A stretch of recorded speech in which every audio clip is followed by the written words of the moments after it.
Yeah. No, we don't. Thank There you you. go. Now you gotta hit got it. Is City Building's gonna be late today? Yeah. Yeah, he's All right, driving, so I had just said that we received a request from Mount Abe to install a banner over West Street for the from Memorial Weekend, no later than June 24th. So the question is, would the select board entertain adding it to tonight's agenda or have it as an item on the May 22nd agenda? We can add it. I have no problem adding it. Okay. They'll be early this year. Where do we want to add that? You're the boss. Other business? Other business makes sense to me.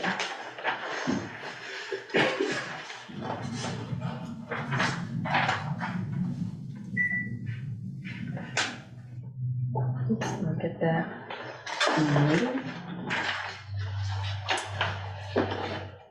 Overview of Zoom meeting operation and procedures, rules for participation. Please mute your microphone and please be recognized by the chair if you'd like to speak for our friends on Zoom.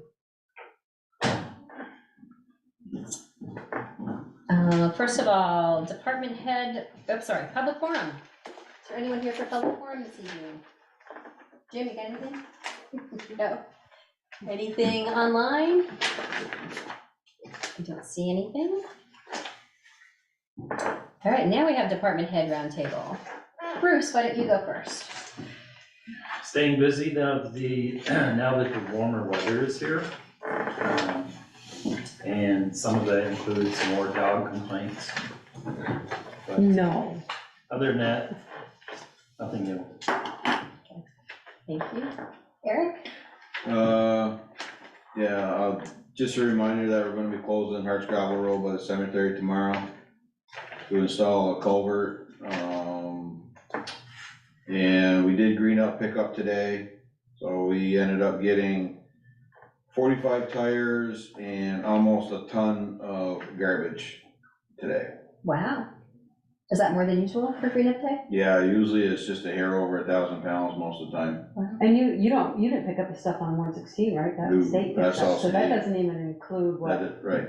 So either we had more volunteers or more trash, or more volunteers and more I trash. can tell you, there were a lot more people out. There were a lot more bags that I saw when I was doing cleanup. I was just like, Yeah, wow, I'm running into people on 116, wow. that's That's about it. good. Thank you. I have a couple Sharon? questions. Oh, go Sorry, ahead. a couple questions for Eric. I noticed a pile of trash that's over by Basin Street by that, the culvert right there. I think it was from Green Up Day. I can't imagine if someone just left it there because it looked pretty old. So I don't know if you are still needing to get that, but you could just go check that out and see. It's some tires and some other stuff. Check that. Thank Is it you. down in Basin Street? No, it's. No, right up it's, on- yeah, Right up it's the by, handrails? yeah, kind of where you were doing the digging before when you replaced the piping there. It's right around there. I Alright, also we'll check it saw out. 3 tires stacked up down on East Street. And I wasn't sure if those were, That's why I didn't pick them up. Right. Right. So- Someone's trying to sell them. And then the other thing I was wondering, sign on them. that's true. I was wondering if, Eric, do you have another one of your crossing bollards that you can put on North and Pleasant Street? North and Pleasant Street. It's our main crossing just for the school right there. We do have the signs. One of them is Correct. actually cracked and broken, but if we could get a bollard there, I just didn't know if you had one or we needed to buy a new one and we were waiting for the next budget cycle. Yeah, the new one that I bought, we put that down by the creamy stand. Yeah, looks great. So I don't have another one for there. Okay. Are you able to, when we kick into the new fiscal year, are you able to purchase one then? I think you have budget for that, right? Yep. Okay, it would just be, I think, an additional one. We could put one on Pine and North, but it's pretty close to the one that's by North and the other. North and Fitch. Thank you, Fitch. Yes. And there's one there, so we may not need one on Pine, but it's just nice because North is a much faster road to be and wider to be able to have them. It really helps, I think, crossing. But that was it. Thanks, Eric. Yep. Thanks, Ian. Right, Sharon, you're up. Good evening. Let's see. As everybody knows, we have Luca now. He's moving along. They took the feeding tube out of his belly button today, so that's progress. Nice. And then, let's see, what else do I have going on? Water, the bills went out. We still have a few issues. Sewer reads coming up again. I think this one will actually be a 3-month one, so it will be time to do bills for them. And I will start doing the purge for the voter checklist, which has to be done in the odd years. So having to do that and do a BCA meeting to make sure they agree with who we want to send out challenge letters to. Dogs, we have about 225 registered now, which I know isn't everybody in town, but Bruce, remind me to tell you about an incident that I got a complaint about today that I forgot to tell you this afternoon. It's another dog bite. It's another dog bite, so.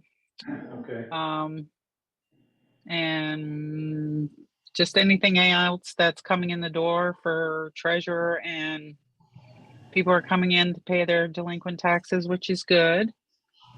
So just moving right along. Great. Thanks, Sharon. Oh, Jill. and one other thing, there'll be a lot of people coming Plank Road, because I just saw Brett's email today about 17 being closed. So we're going to have a lot more traffic going that way, which is the way I've been going, and it's already getting more traffic. So it's going to be a lot more people coming down North Street. So those signs that Ian's talking about might be a good thing. Good idea. Thanks, Sharon. Jill? Hey, Cyrus is here too. He's just not in the picture. Hey, Cyrus. Yeah. We are 1 week away from the pre-bid meeting for the Pine Street water line. So I think it's next Thursday. Next Thursday, the 18th is the pre-bid meeting. And I think we're going to actually walk the project area as part of the meeting, unless I'm mistaken. I know it will be Zoom technically, but I think that was part of it as well. I haven't gotten the update from Steve as to exactly how he's going to go about it, but I know that we had a walkthrough with Valerie and Steve and Eric to try to find some cost savings for the project as an overall, based on where things could be located around the project and how traffic control might be able to be staged. That's a pretty big one. I'm going to be putting flags on the curbs along Pine Street. So I wanted to say, is there a way that there could be something put out to the public to just ask them, even though they don't like the little blue flag and they don't like the little blue spotted paint, if they could just leave them there? It will make things a little bit easier because it shows the contractor where the curb is and the service line that they're trying to connect to is. It also gives the pre-bidders that are looking at this an idea of how semi-straightforward the project is, being that all the service lines for the other utilities are overhead, and it's a relatively straight water line. So we're kind of like crossing our fingers that as the bidders look at this job, hopefully we get a lot at the pre-bid and they see that this is a not the hardest project they've ever done. It's a bit more simple. Good. Is that a notice that can be put out on Front Porch Forum? If we have some verbiage? Yeah, I was just thinking, if something could be put maybe on Front Porch Forum, on the town's website, and on Facebook, it would be awesome to just let people know that first we're going to have the flagging and the paint marks for Pine Street. And then later in the year, kind of, which I'll let you guys know when we're doing it, but it'll be a little bit later in the year towards the fall. We're going to mark out the valves and the water lines on the rest of the west side services so that the engineering crew can come in and survey in all the water lines and the valves for the rest of the west side design that they're going to work on this winter. Then in the spring, we'll mark out the services. Not the main lines in the road, but the services and the lawns and where the sewer lines come out, so that the other side of the services can be designed, meaning the customer side, should you proceed with that in the scope of services for the west side. because there's grant eligibility on both sides because of potential lead service lines. So for the notice, you just need something about the blue flags and blue paint? Don't touch Yeah. them. Actually, the second part is we are working on the service line inventory. So they also, the other thing we want to let them know, so I'll write up an email that's got the verbiage because this just got longer, is that we will be contacting people via phone call and knocking on their doors as well to actually see their water services. Yeah, you do the verbiage, we'll get it on Front Porch Forum. Okay, cool. Thanks. I'll write something short, sweet, and maybe put a visual in so they just kind of understand that, hey, it's us. We're not bad guys. We just want to see what your service line is and put a little blue paint and a flag down. You can't put a picture on Front Porch Forum, so. Okay, No, we'll do use that. really good descriptive words. No, but we could do that on Facebook and Instagram, Yeah. so. Also, we might be prepared with door hangers for additional notice for people when they're not home. That's a good idea. Yes. I think I would be happy to do that too. Great. Hey, Jill, Yes. are you the one in charge of unwrapping the water fountain at the hub? I do think that usually there is a phone call that occurs to us/Cyrus that, hey, we're ready. And we turn the service back on and kind of flush through the water. With the warmer weather, we were over there and it was still wrapped. And so I just wasn't sure if it was Meredith who handled that or if it was you. So I thought I'd ask tonight. We don't instigate, we just deliver. Okay, we'll have the town instigate. Okay, awesome. Thanks. Or consider it instigated. Okay. Right. I'll reach out to Meredith and ask if she's ready. Thank you. Thanks. Is that it, Jill? I guess just a warning, I think we're discussing the budget next meeting. So Yeah. between now and then, I'll get things over to Valerie and Anthony to take a peek before the next meeting. And given that heads up, as I mentioned in my notes, at the next meeting, there will be a large agenda item talking about the water design project coming up and that scope of work, but also in the budget and preparedness for a public hearing on June 12th for the annual water and sewer budget meetings. So we'll use the May 22nd meeting to kind of hash out a lot of the nuts and bolts and loose ends, but then have a more intact information and presentation for the 12th. All right, thank you very much. Brett? Just a couple of quick updates for everyone. I've mentioned, I think the last couple of board meetings on Saturday, May 13th, is the statewide recruitment initiative, fire service recruitment initiative. They've calling it Operation Mayday. So what they've asked, fire stations all across the state, both career, call, and volunteer, to open up their doors between the hours of 9 a.m. and 1 p.m. on this date. And then, they want you to open up your doors, and what you do during that time is, up to each individual department. It could be as simple as opening up your doors and someone be there if anybody happens to wander in. So we're trying to capitalize on this opportunity. Obviously we don't have a crystal ball. We have no idea, how many people may walk through the door. But anyway, we're preparing for people to walk through the door. We're having some special events. It's going to take many members from the department to pull this off. Firefighter Greg Swain was tasked with kind of spearheading this initiative. So he's taking the lead and doing all the organization, which is great. But from, let's see, well, we're going to set up obviously. So from 9 to 11 in the morning, there's, we're going to obviously have some coffee available for people. There's going to be some fire hose activities, some obstacle courses for the kids, fire truck tours, And then we'll be getting ready for our demonstration of vehicle extrication demonstration. This is something that we did at our open house back in 2019. That is tentatively scheduled from between 11 and 12. And then we're going to offer some foods. We don't know exactly what that looks like right now. I know there's been several asks for donations out there. But again, we're just going to continue along with those similar activities throughout the day as people come through the door, and we're going to be really flexible. But this is an open house, so we of course welcome families and kids and anybody and everybody is welcome just to come by and see their fire station.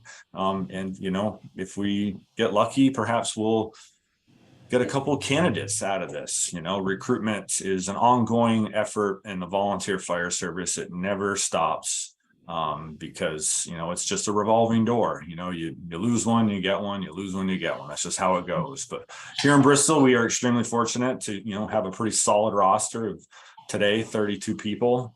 Other departments real close to home aren't as fortunate, so we are very lucky in that aspect. But looking forward to this day. Hope for nice weather. And obviously you all are welcome. It'd be wonderful to see a member or two of our board there, or all of you.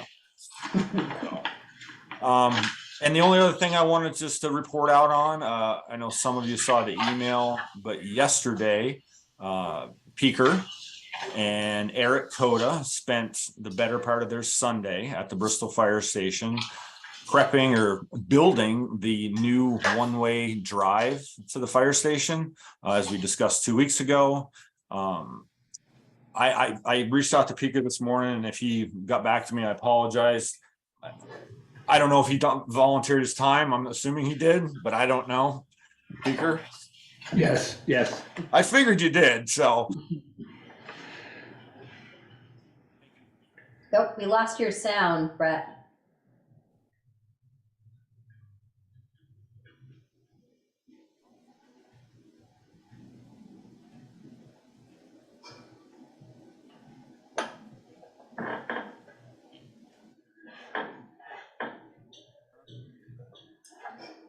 Well, we're having a blast with technology tonight. Right. So, Oh, there you There go. you How about You're now? back. Yeah. you got me? Yeah. Oh, Yeah. I don't know what happened there. All right. Anyway, I'll just kind of wrap this up. So yes, thank you to both of them for giving up their Sunday. I'm sure Eric's probably on salary, but as far as I'm concerned, he gave up his Sunday because he's not plowing snow. So thank you for putting the picture up. And hopefully in a couple of weeks, we'll see some blacktop put down. We did submit a letter last week to Pike Industries in New Haven asking for a donation.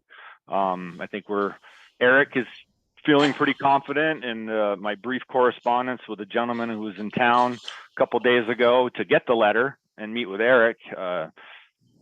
He felt pretty good that this might happen. So I don't know what the value is, but I can only guess it's about $5,000 or $6,000 in blacktop, if not more. So that would be a really great donation.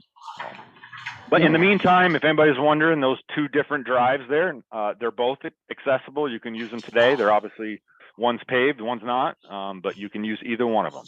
So that's all I have, pending any questions. Just so you know, we've got a little bit of touch up left to do on that, which we hope. I'm not concerned. I'm sure it will be done very well. That's out of my scope of work. Thanks, Brett. Yep. All right, on to regular business. Consider bids for selection of contractor for the Varney Cemetery tree removal and for the Notch Road ditching, which is tentative. May include deliberation and executive session regarding contract negotiations. So I would turn it over to Eric, who received information last week.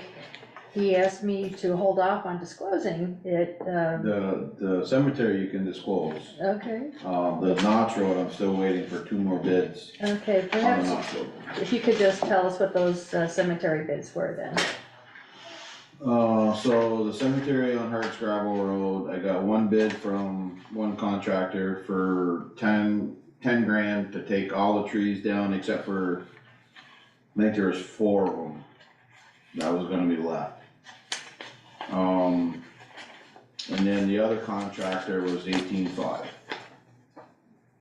Did you check back with him to see if it included the ones No, I was inside? gonna do that today. By the time that we got done with Green Up Day and then had a couple other things to do, I had not reached out to him yet to find out. And that's 18,500, not Yeah. 1,800. And is he removing, or that second one, removing the same number of trees and leaving the same Everything number? is the same. Okay. So the second contractor, the one for 18,500, he's gonna have all the wood out by the road. So that way we could get either Lathrop's or Johnson's or whoever to come pick them up with a log truck and haul them away. Is this for the cemetery? Yep. And was that 18.5 contingent upon, it was adjusted, potentially adjusted if something else came along? He said he would do the notch road for a figure if he got the Hardscrabble or the cemetery. Provided he could do them relatively, close together. So he could come up one day instead of making, come up one day, go back, and 2 months later, come up another day. Mhm. But I gotta reach out to him and see if he'll hold that other price if he doesn't get the cemetery, which I didn't have time today to reach out to him. So are these the trees that you No, you those- took those out? No, I did not No, take you those took out. I And them are think Sheldon got included, them all. included They're gone. in both prices. Taking the trees away that, Peter didn't have time to get, putting them out there, and the first contractor, said that he would just truck them to Lathrop's himself. I believe the 2 that are down are just about gone. Somebody's been cutting them on weekends. Oh, have they? Yeah. Okay. Well, there you go. Robbing from the cemetery. They have permission. Yeah. Here, just for the public, I know, I'm pretty sure, but for the public and people who are on camera, these are trees that our tree warden has looked at and recommended come down, correct? I have no idea. Yes. I Yes, he believe did. John receive is- that I just information. wanted to Yeah, make sure the he public did see look Margaret through it, going in so and cut. pretty much, he hates to take them down, but they all pretty much have to go, is what he Yes, said. okay, I thought so. I just- Yeah. So we're looking at, it's either 10,000 or 18,000, is that correct? Yes. 18.5. 18.5, okay, so that's quite a hefty difference between the two. If you're gonna have the road closed tomorrow, you can take all the ones in the front down, lay them right across the road, and you just pick them up. Want that? You wanted that? Stumps and all. Stumps and all. That was the other thing is, the second contractor, the 18,500 one, he has a truck, machine that can reach out, grab a branch or whatever, cut it, and then bring it back in so it wouldn't even touch the ground in the cemetery. He can do everything from outside the fence, bring it all back in so it wouldn't touch the ground at all. The first contractor doesn't have that, piece of equipment. So his are gonna have to be let down into the cemetery or boomed out and try to, whatever, but. Mhm. So can I ask, where's this money coming from? Yeah, you can. This We don't coming- know. It says it coming out of the cemetery reserve. Yeah, but there's not enough. There's only There's only $10,000. $10,000 in there. And then we also have a cemetery maintenance line item for 5, I think. Yeah, but isn't that, that's not part of the mowing and all that? That's just the maintenance.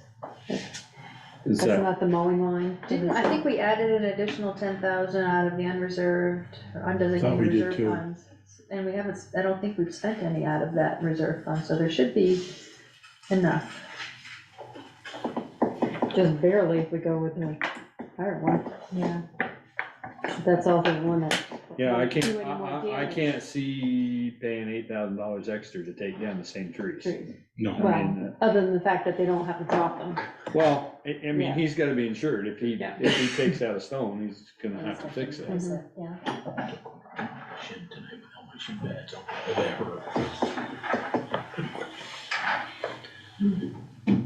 well, we need to do it, Well, I know. and so we'll find, He'd save finding money somewhere, but Well, end no, of the year- Val, I think Val's right, we put another 10 this year in from the undesignated into the, so there's 20 we grand do- in there.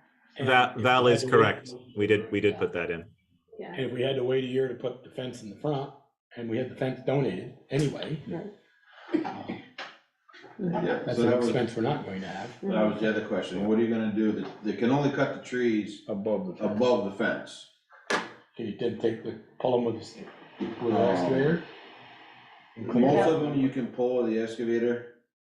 Well, damaged stone though? with the Well, there's a root couple system? of them down on, as you're looking at the cemetery on the right-hand side, that the stones were within 2 feet of the fence. Mhm. And depending on the roots, I don't know if it'll ruin, you know, damage, fall over the stone or take somebody out with it. Mhm. Yeah, No, we don't want Wave any at you when it caskets comes coming out, up. you know, so, No. yeah.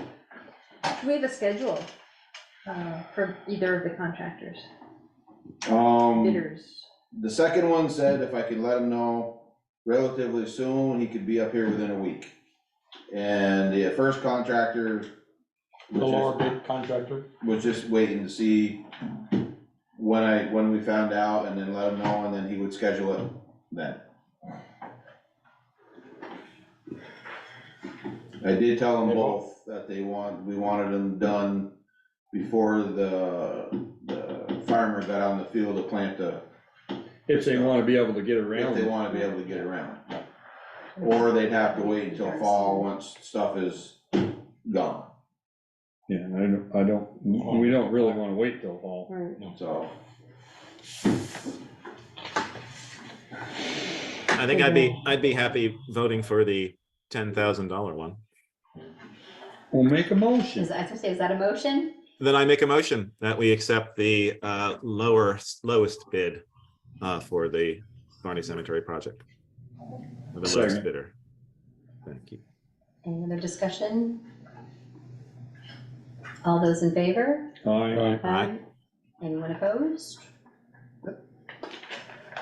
There's half of it.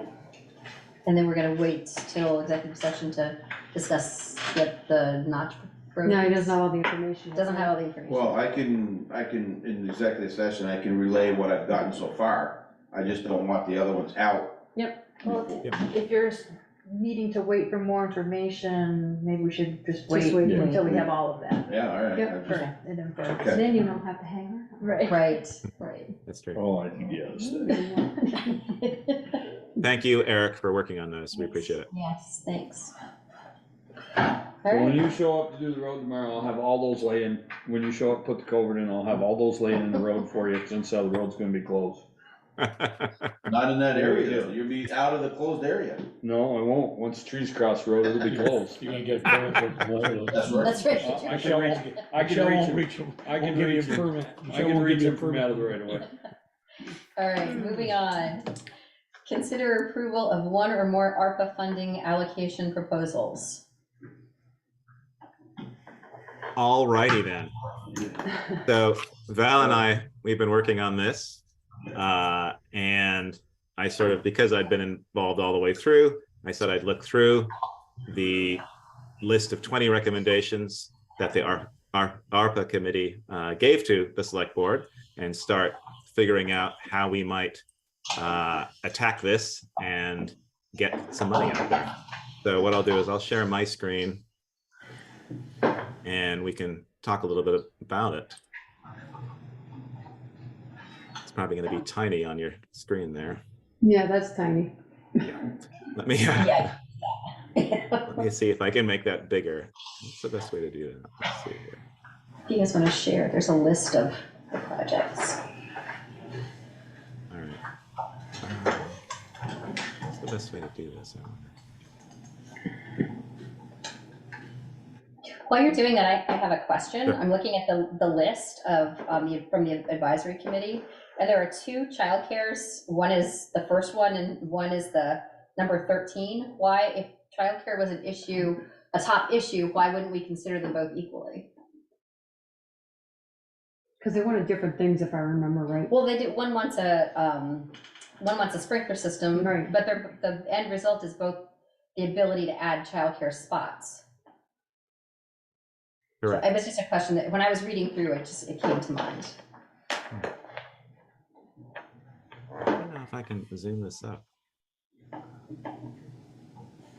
Is it really small for you guys? I don't know if I can zoom this up in the program that I'm in. I'm trying to see. I apologize. It's pretty It's small. pretty small. Okay, sorry. I mean, I can read it, but it is small. Okay, I mean, I'll go through it. Yeah, I can't, it's not in like a Google Doc or a Excel where I know how to zoom it up. That's the only thing, so I apologize. Here, maybe I can, hang on one sec. We actually have a list. I have a list of them anyway. Can I go make a copy of that? Here, you two can share, because I have it up on my. Yeah, screen. if you have their list, it's essentially the list, but I just broken it into different sections. Okay, I'll Just work on doesn't that. have the money, doesn't have the money on it, that's all. Yeah, and I can go through each one, and I'll develop a system a little bit better for next time. So essentially, I stuck it in a spreadsheet similar to what Val did initially with the funding or the requests that we received, and I've broken it down by type and by the entity that might take over or might the fund either is asking for funds or who might use the funds. Put in the estimated costs, looked at other funding, is other funding available, and then added a couple more statuses, one for readiness, where the project is it a planning phase, is it ready to go, is it in the budget phase, and then what the status was. And so we've got maybe half of the 20, so 10 of them are in progress, which is kind of nice. We also have about 13 of them which are town-based versus other organization-based. So there's a lot on our plate in terms of what we should be doing as a town. And we also have, I've also reached out to the ones that aren't town-based just to sort of see where those entities are at. So I'll go through just quickly in terms of by allocation spot in terms of 1 through 20. So number 1 was the Bristol Family Center, and this was adding a sprinkler system so they can renovate the upstairs of their building and add more childcare spots. So that was the top one. I spoke with Amy Whitcomb today. They got a quote for the sprinkler system a little while ago. She's going to give a new proposal and get that ready for us. But she said it was around 70,000 was the initial quote that they had looked at, and they sort of backburnered the project just because they didn't have that money available. And of course now it could potentially be available through the ARPA funds. So she's going to give us a proposal, an updated one with that information. The second was the grant writing position, which we're actually going to speak about later on this evening in terms of that job description and having that out there. So we're in the planning phase of that. The Turning Point Center, I've spoken and gotten an updated proposal from them with what they're doing, and they're asking for $55,565. And what that will do is support a new position. Let me just see what it's based on. It's A new position? I thought they wanted it for a building or something or other. well, it's a combination of things. So they have on-call costs, which is sort of recovery coach online, 24/7 access, family programming, and staff training and expanded center hours. That's what they're looking for, at least in their new proposal that we received today. And I think board member Bob Donis is on the call this evening too, and he can speak more to that. But that's what I received today, and it sort of breaks down the budget items. They have a breakdown of what that 55,000 is. Correct. Whatever it is. Yeah. It's not a very specific number. I can't imagine where they come up with that. Yeah, so it's a 24/7 access to recovery coach online in Porter, family programming, which I think is it's a $25 an hour base salary, so that's a person. Staff training, again, more another person, and then expanded center hours, and it's mostly just people related. It seems to be. So that's updated. So we have that. Hey, Ian, before you mind, can I ask Bob a question? Sure. Bob, with that money, are you asking for money from every town to donate to the Turning Point Center? Yes, that is the case. Yes, Yeah. And are you asking each town for the same amount, or is it vary by town? I think it varies by town. How did you determine that? How did they determine what they were asking for each town? I'm not sure about that one, to tell you the truth. Okay. Thank you. Yeah, I can reach back out to Danielle Wallace, who's the Executive Director. Yeah, Yeah. I can speak with her about that if we have more questions. Yeah, I think it would be nice to know if it was done by population. Okay. If they asked every town if it was done by population. And I'd like to know the total amount they're asking and how many years this will fund this position or fund These positions, yeah. these positions or what. Yeah. Like I assume, Ian, you have the breakdown of what each of those items were, Correct. cost was, so that would be good. Right. Okay. So how is this calculated? How long will this last? And how Okay. much from each town, or how they Okay. figured out how much they got from each town. Asked Okay. for. Mhm. Asked for, because they, Asked for. you know, they may not get it from every town. Right. Yeah. Okay. All right. Super. I can do that. So that was number 3. Number 4 was air conditioning heat pumps for Holly Hall. That's something that hasn't even been started or looked at. We're in the midst of organizing energy assessments for the town buildings. And so that could be a part of it, but I do think it needs to be probably a separate item. We have a contractor come in and be able to see if it's even possible to do that kind of system for Holly Hall. Just upstairs though, right? Because we already have them downstairs. Correct. Yes, just upstairs. Number 5 is the skate park renovations, including adding a section for younger kids. So that's in the planning phase. Taylor and Meredith are working hard on that. They're waiting for quotes at the moment. Part of it would be redoing the skate park surface, so be asphalting or whatever surface they want to use there, which means taking all the ramps off. And at the same time, I think a lot of the ramps would be rebuilt with new materials to make them last a little bit longer. A lot of it's a combination of older wood that's sort of rotting and falling apart. So I have a plan in progress for that.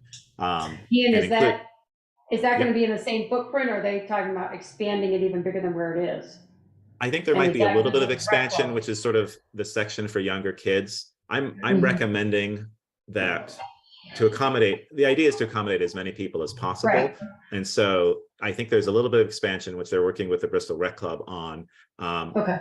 A suggestion that I had for them would be to add another playground similar or in the same area where the original playground was many, many years ago, taking Mhm. something like you see on the park, not the treehouse section, but the pre-built structures that you can get that have been very successful, and putting that in that sort of gravelly area where there was once a playground, because then I think you accommodate the younger kids as well as older ones who are using the skate park and using the ramps. So Mhm. I'm recommending that, and I've spoken with Meredith and Taylor about that, But that, as well that's all, as renovating. That's all something that has to go through the rec club. Mhm. Correct, and they're working, hand in hand with the rec club to sort of discuss what needs to be done and or what can be done. Number 6 was resume the farmers market or other support for local producers. So Bristol Core is going to take this on just by chance. Even as this was sort of going through, Alicia Standridge, who's the new executive director of Core, when the board hired her last November, one of the first things that she did was want to resurrect and restart the farmers market. So it worked out actually quite well that's happening. So Core has a Better Places grant that's happening right now. The board the organization needs to raise $5,000, and then they receive an additional $15,000. $10,000 of that money, or $12,000 for this year, will be used for the farmers market to reboot that and restart that. And that's paying for a person who would support the farmers market and run the farmers market for multiple weeks. And the idea here in this proposal would be to fund a little bit this year, maybe $1,000, which is sort of the maximum contribution a single entity can give for this grant. And the grant's happening right now. It actually ends in 15 days. $1,000 this year, and then it would be $30,000 for the next 3 years. And that would give a fairly decent chance for the farmers market to reboot and come back and be successful every year. So it's a lucky thing $30,000 over 3 years or $30,000 a year? Over 3 years. over 3 years. So it would be 10,000 each year. And it, I didn't. yeah. Yeah, sorry, 30,000 for the 3 years. Since we're funding, we can fund things up until the end of 2026. That's when the funds need to be spent. We sort of worked out to do those 3 years to be able to get a good foot up. And the nice thing is that because of the grants going on right now, only $1,000 of the ARPA money needs to be used to be able to support for this year, and then it would be 10,000 for each of the following years. So that's good. Okay, so Ian, I'm hoping that the farmer's market does continue, but what happens if it doesn't? If you're awarded those funds and it doesn't continue, then what happens to those funds? I'm not sure about that. I'm not sure because we took, remind me what that was, Val, I can't remember the terminology of the ARPA money, how Where the we town took all the received it. money. We took it as revenue replacement fund, so it's basically Yeah, a full grant to the town. Right, I think, as far as I'm aware, I think we still have to keep an update on how the money is spent, but I don't know. And that goes for whether it's the farmer's market or whether it's any other entity. I'm not sure what would happen. I don't know if the town asks for the money back or I don't know. Or maybe we pledge it and hang on to it And pay it out parse it for a out year. year for Yeah. year. I think Sure. we should be earning the Yeah. interest on it. Yeah.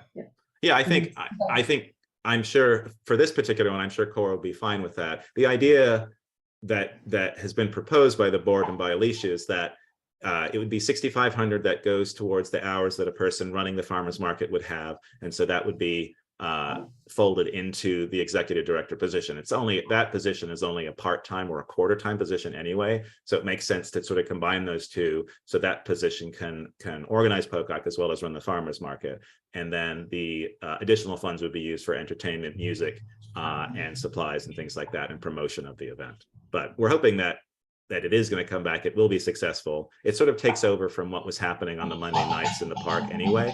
So there's a sort of a built-in audience because that happened for the last couple of years. And so the board hopes that it's as successful as those events have been. So that was number 6. I'll just run through the top 10 because there's a lot here.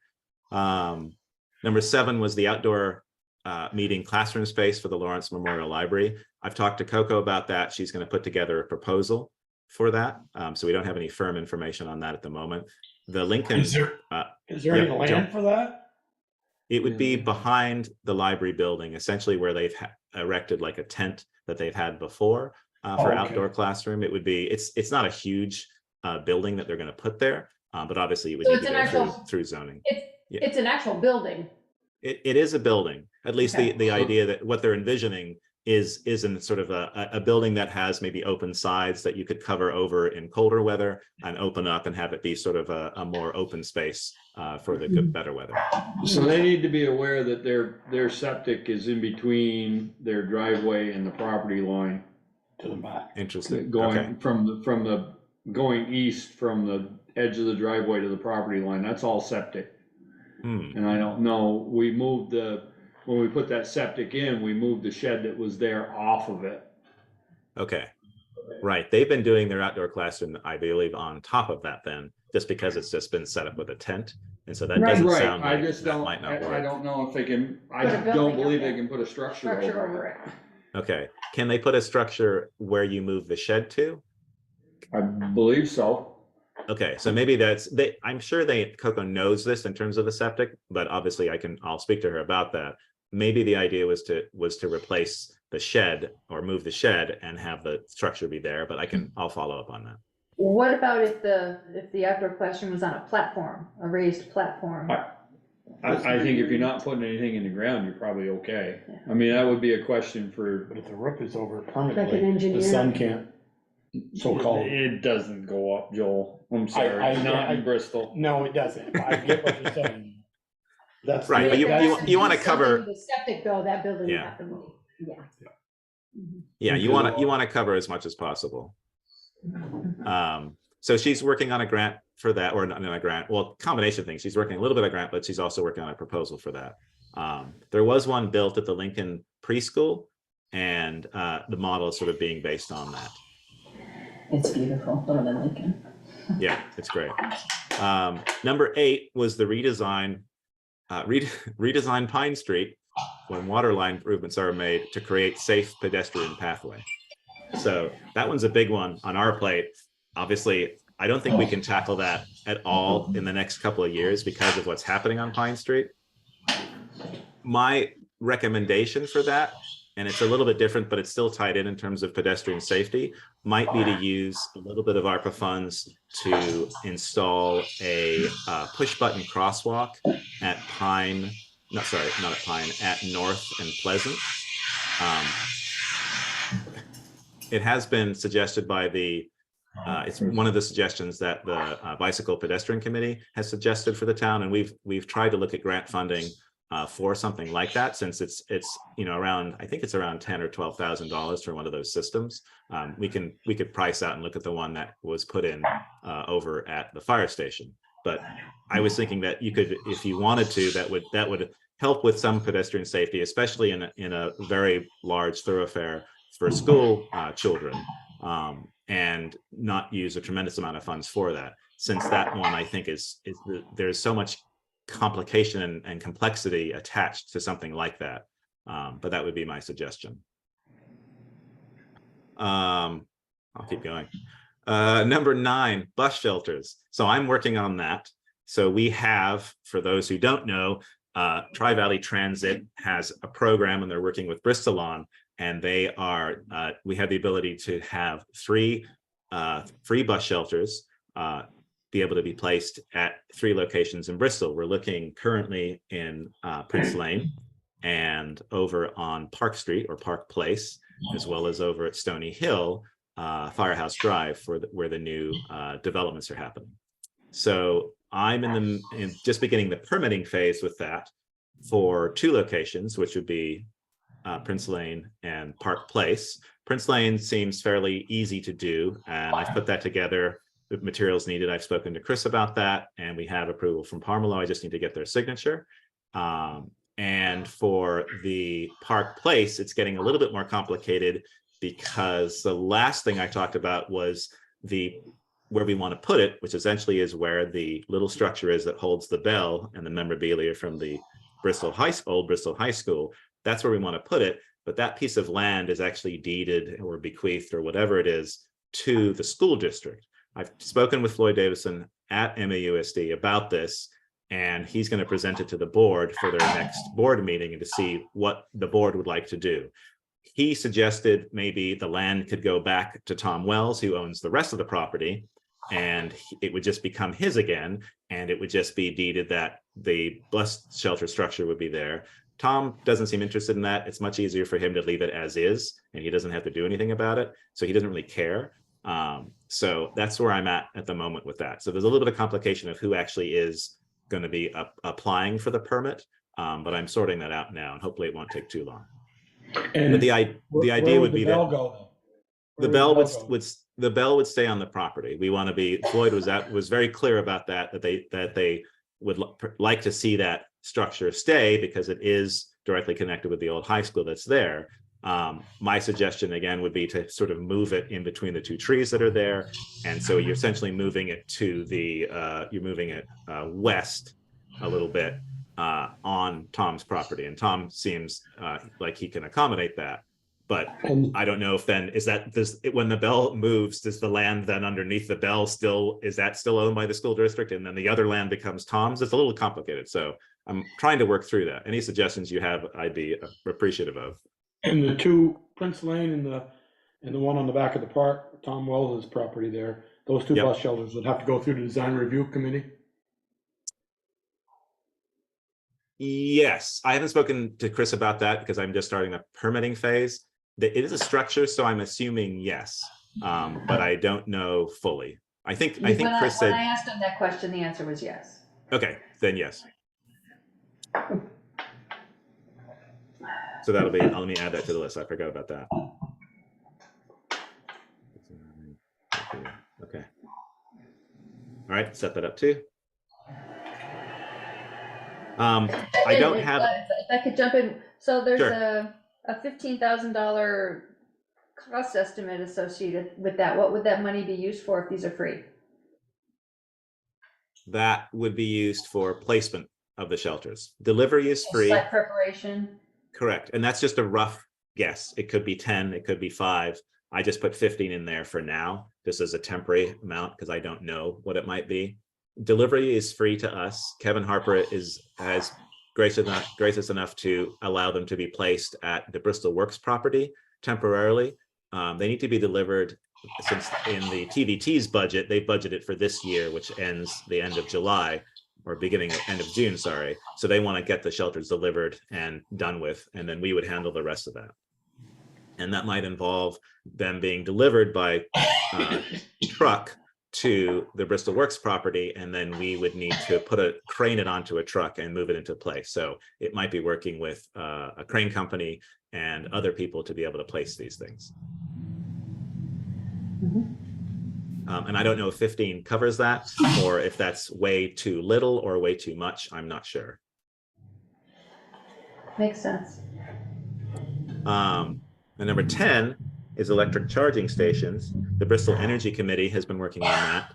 They, about 6 months ago, they received a bid from a company to install level 2 chargers in the town of Bristol, in the location that we had previously spoken about a number of years ago, which was on the town green, in front of the bandstand, or slightly to the east of it, essentially where that large pole is that goes across to the post office. That's where we discussed and had approved to have charging stations there when we applied for a grant, which we didn't end up getting. So that was 11,822. Having spoken or emailed with Richard and Sally, their recommendation now, and I think the state is sort of pushing this as well, is instead of having level 2 charges, is to install level 3 chargers. Level 3 is more future proof, more compatible. You attract more people using that kind of technology than you do with the level 2 chargers, and it's much faster to charge cars. So Hey, they, Ian, quick question. Yep. The placement of those, I know when you and I talked, we had to deal with the phase 3 power. 3-phase power, yeah. 3-phase power. And I thought we were putting them down closer to the church, like the first 2 parking spots by the church, because that's where the 3-phase power came in. It was easy accessible. I thought we nixed them from in front of the. Across from the post office? Yeah, we wanted to move down. That's my recollection. What we ended up doing is because they were going to be level 2, we were going to put them in front of the final design that we came up with, and what the grant was level 2. That was in front, further down, sort of in the middle of all that parking, because level 2 didn't need 3-phase. But if the Energy Committee is now recommending 3-phase, then we might want to revisit that and maybe put them, as you said, closer to that area, because you're bringing 3-phase across the road from the Howden Hall. And so that's where we need to get it. And obviously anywhere that you can reduce the amount of line and runs that you have to do is obviously cheaper. So we might want to reconsider. There aren't a lot of great spaces to put them because it is a little bit more infrastructure. And something I've mentioned to the Energy Committee, to Richard and Sally, is to be very mindful when they get grants and get these proposals, is to let us know what it's going to look like. Because I'm all for this, but also too, the level 3s are definitely a little bit larger than the level 2s. And so I don't want a bunch of big honking equipment sitting right on the park. I'd prefer not to see that. We're trying to get it as clean as possible. And there've been a lot of changes in this technology over the last 5 or 6 years. So we may be looking at something that looks much more aesthetically pleasing than what's previously come. So. And then that also, one of the downfalls of that grant a few years ago was the board wasn't committed to, when you plug in, we were going to eat the electricity cost, and it was going to be so-called free for the person who plugged in, and we nixed that. Well, Will these right, level 3 be on your credit card, so it doesn't go to the taxpayers paid? Yeah, one of the grant things was the ability to offer it. I think the last thing we did was we would make the charge. It would be a minimal charge to the person, and we would get like 2 or 3 cents off of it. We wouldn't be losing money, but it's not a money maker for the town. Right. But the same thing would apply, I think, for any new grant that we put in. It would be on someone's credit card. They would use it. It would essentially be the town's electricity that's being used for this. and the town would get a small amount from that charge when they use it. And you can set those levels, what percentage or what cents amount, you can set all that up in the systems that we would look at. So if those are used 5 hours a day, 7 days a week, would the town get electrical bill? Yes. The town would get an electrical bill, but we would also be compensated for that. We wouldn't be paying, I think the town pays the electrical bill. We get billed for the Correct. power, but they pay Green pay Mountain us. Power, pay us or Correct, whatever. yes. Yeah, I don't know the specifics now because obviously it's however GMP is running that, Right. but we'd be paying for the electricity because it's our power lines. Unless there's a system that's completely self-contained and we aren't involved in any of it. I mean, we could also explore that too. And there are some EV systems that can be installed that are completely standalone, that they just need the connection and we're not involved at all. And that's definitely an easier way to go. And maybe we can look into that. There are a bunch of grant opportunities for the level 3 that the Energy Committee is looking into. So they're exploring that to help keep those costs down. The negative of the level 3 is that it's quite a bit more than $11,822. It's like in the hundreds of thousands of dollars cost. So we would definitely need to explore grant opportunities to be able to support something like that here in Bristol. Ian, Brett had a message. Oh, sure, sorry.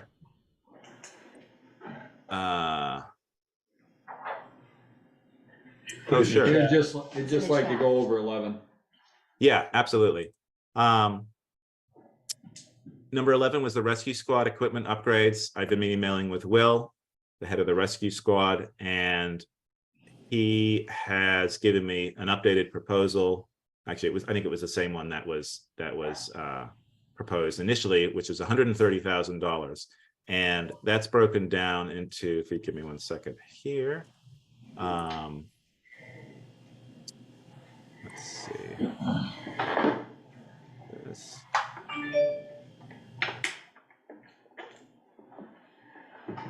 You're gonna have to stop sharing. cursor's So you going can look where crazy. you want. Right? Why? What's happening? Your Well, your cursor cursor's just moving around on the screen all over the Oh. place. Like you're trying to Sorry. get somewhere and you can't get there. I'm just having a stroke here, reading all these out. Hang on. You come down in person, you could have passed them out on a piece of paper, we could have discussed it. That's true. Valerie came over the mountain just to see you, and you're still not here. We're gonna block you out one day, Ian. You're gonna have to show up.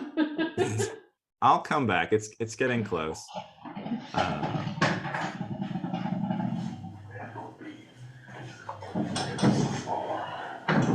Okay. Didn't have my card on. All right. So the rescue squad, their amounts, they're looking as for a total of 130,000, and 95,000 of that is for the purchase and outfitting of a new ambulance to offset the costs of an older ambulance model and take the strain off of their 2 primary ambulances. And the remaining 35,000 is updated training equipment. 35,000 to cover the cost of simulation mannequin and simulated cardiac monitor, along with supporting equipment. So that's the 130,000. That has nothing to do with what Brett was asking about. Yeah, originally it No, was so communications. correct. So I spoke with Will about that, and I asked him if, obviously I didn't see that covered in his proposal, and he said because that project is still in flux and we're not sure where that is, it wasn't included in that proposal. Brad, know- do you have any other information on that? Yeah.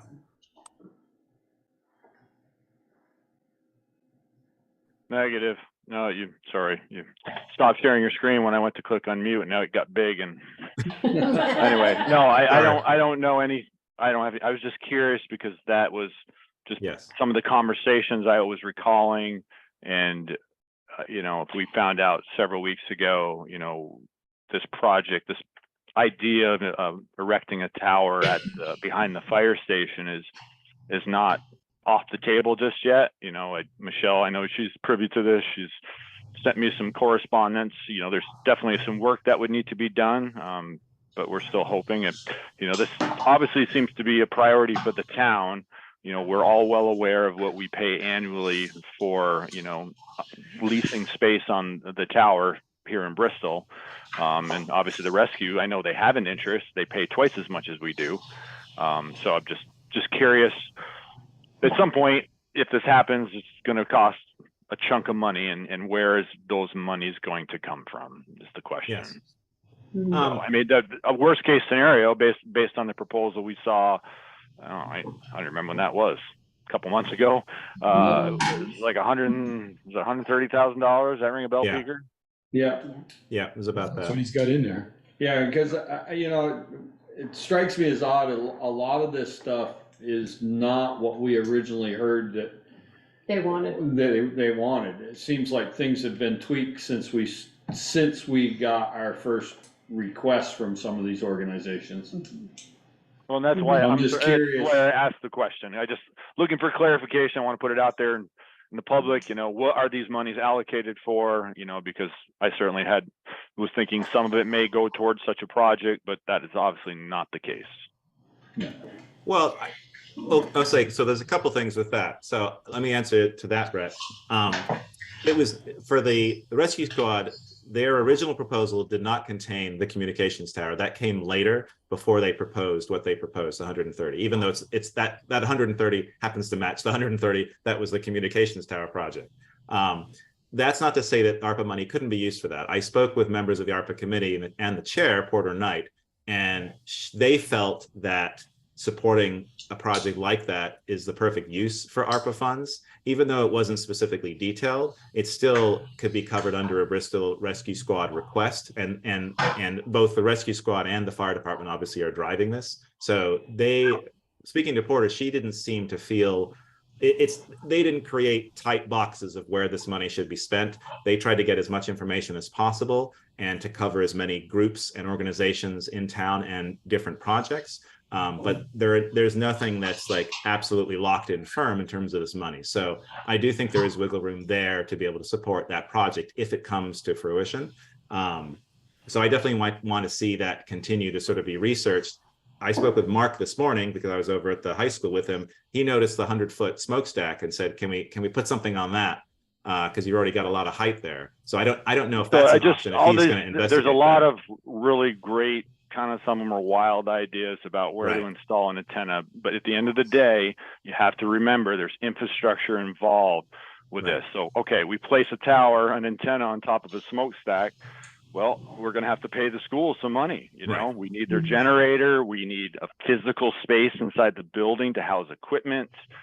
You know, trying to get it onto town property is the goal, but it may not be realistic. And ultimately, the select board has the decision on where these funds go to. These are recommendations, so, you know, part of the recommendation could be that that's what the town wants to do with some of the funds, or reserve it for that at some future point. Yeah, and I don't think the ARPA committee is against that at all. Because I spoke to Porter directly about this and about that particular use of those funds, because they hadn't been allocated, or hadn't been mentioned in the Bristol Rescue Squad proposal. For the second part, Peter, you said some of these are tweaked. Are there specific ones that you know about that you think are different? I'm just curious to hear about that. Yeah, the Turning Point Center, that was not the amount they first came up with, and I can't remember what the purpose was, but it wasn't $50,000 or $65,000. It was, I thought it was like 20 or 30. Since that first proposal was submitted by their then executive director, she has left and they have a new executive director. I'm guessing, I don't know for a fact, but I'm guessing that this new executive director has different priorities. I'm guessing. It's true. Looking at the initial list that Val put together, and this was back when all those proposals were submitted, that amount is the same. It hasn't changed.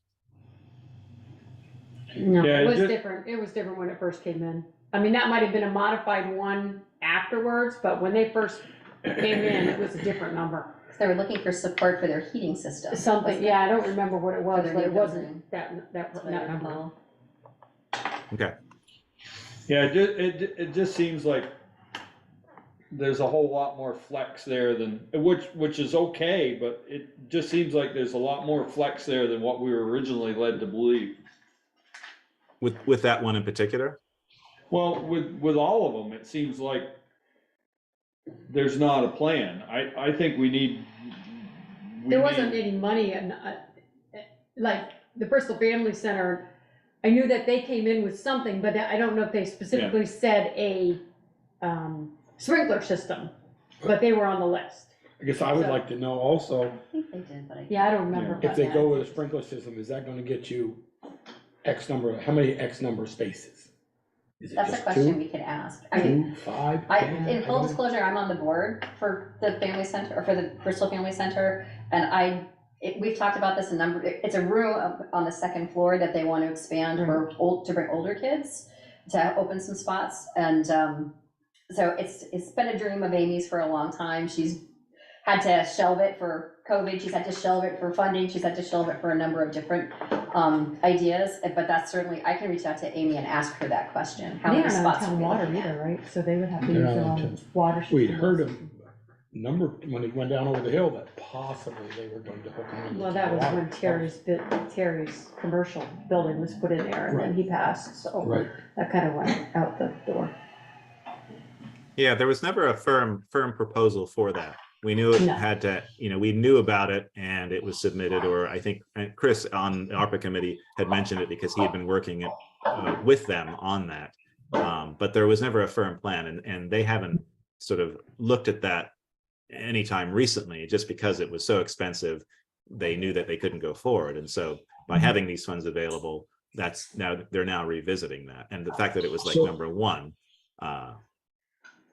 So what do we look for in a plan?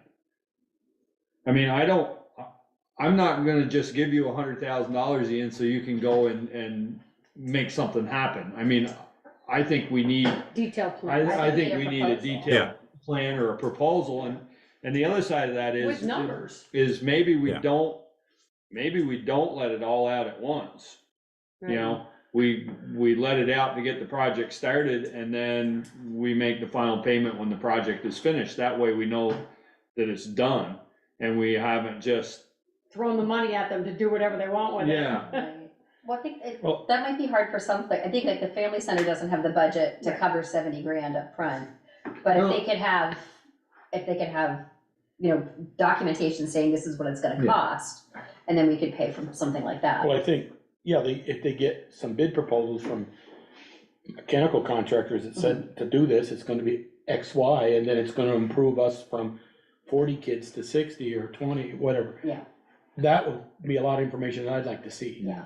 The If other, they say we're gonna be 70,000, we're gonna gain 2 extra kids, I I'm mean, not sure that's ultimately- cost worthy, Right. We're all responsible for this money. right?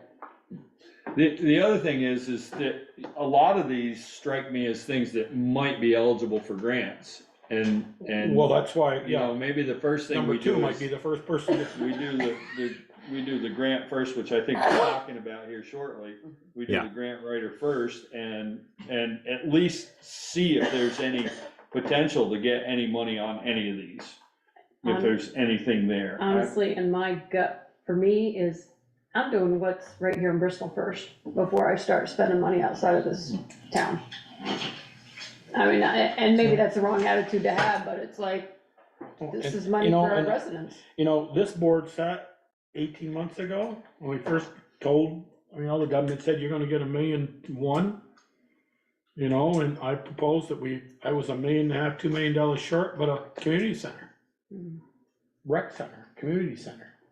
And that was high, we talked about that, and But I don't know, $1 million would have done it for that. No, it wouldn't I mean, we were trying, No. I think we were trying to do the most, but $1 the million most looked awful good for good. the, most good for the most people. Yeah. Right, And that's really why that was ultimately right, that not. could cover a lot. Right. But I think that would have covered a lot of people, Mhm. from pickleball to young daycare to the whole enchilada. Mhm.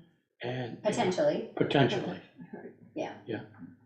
I understand what you're saying, Michelle, about, Mhm.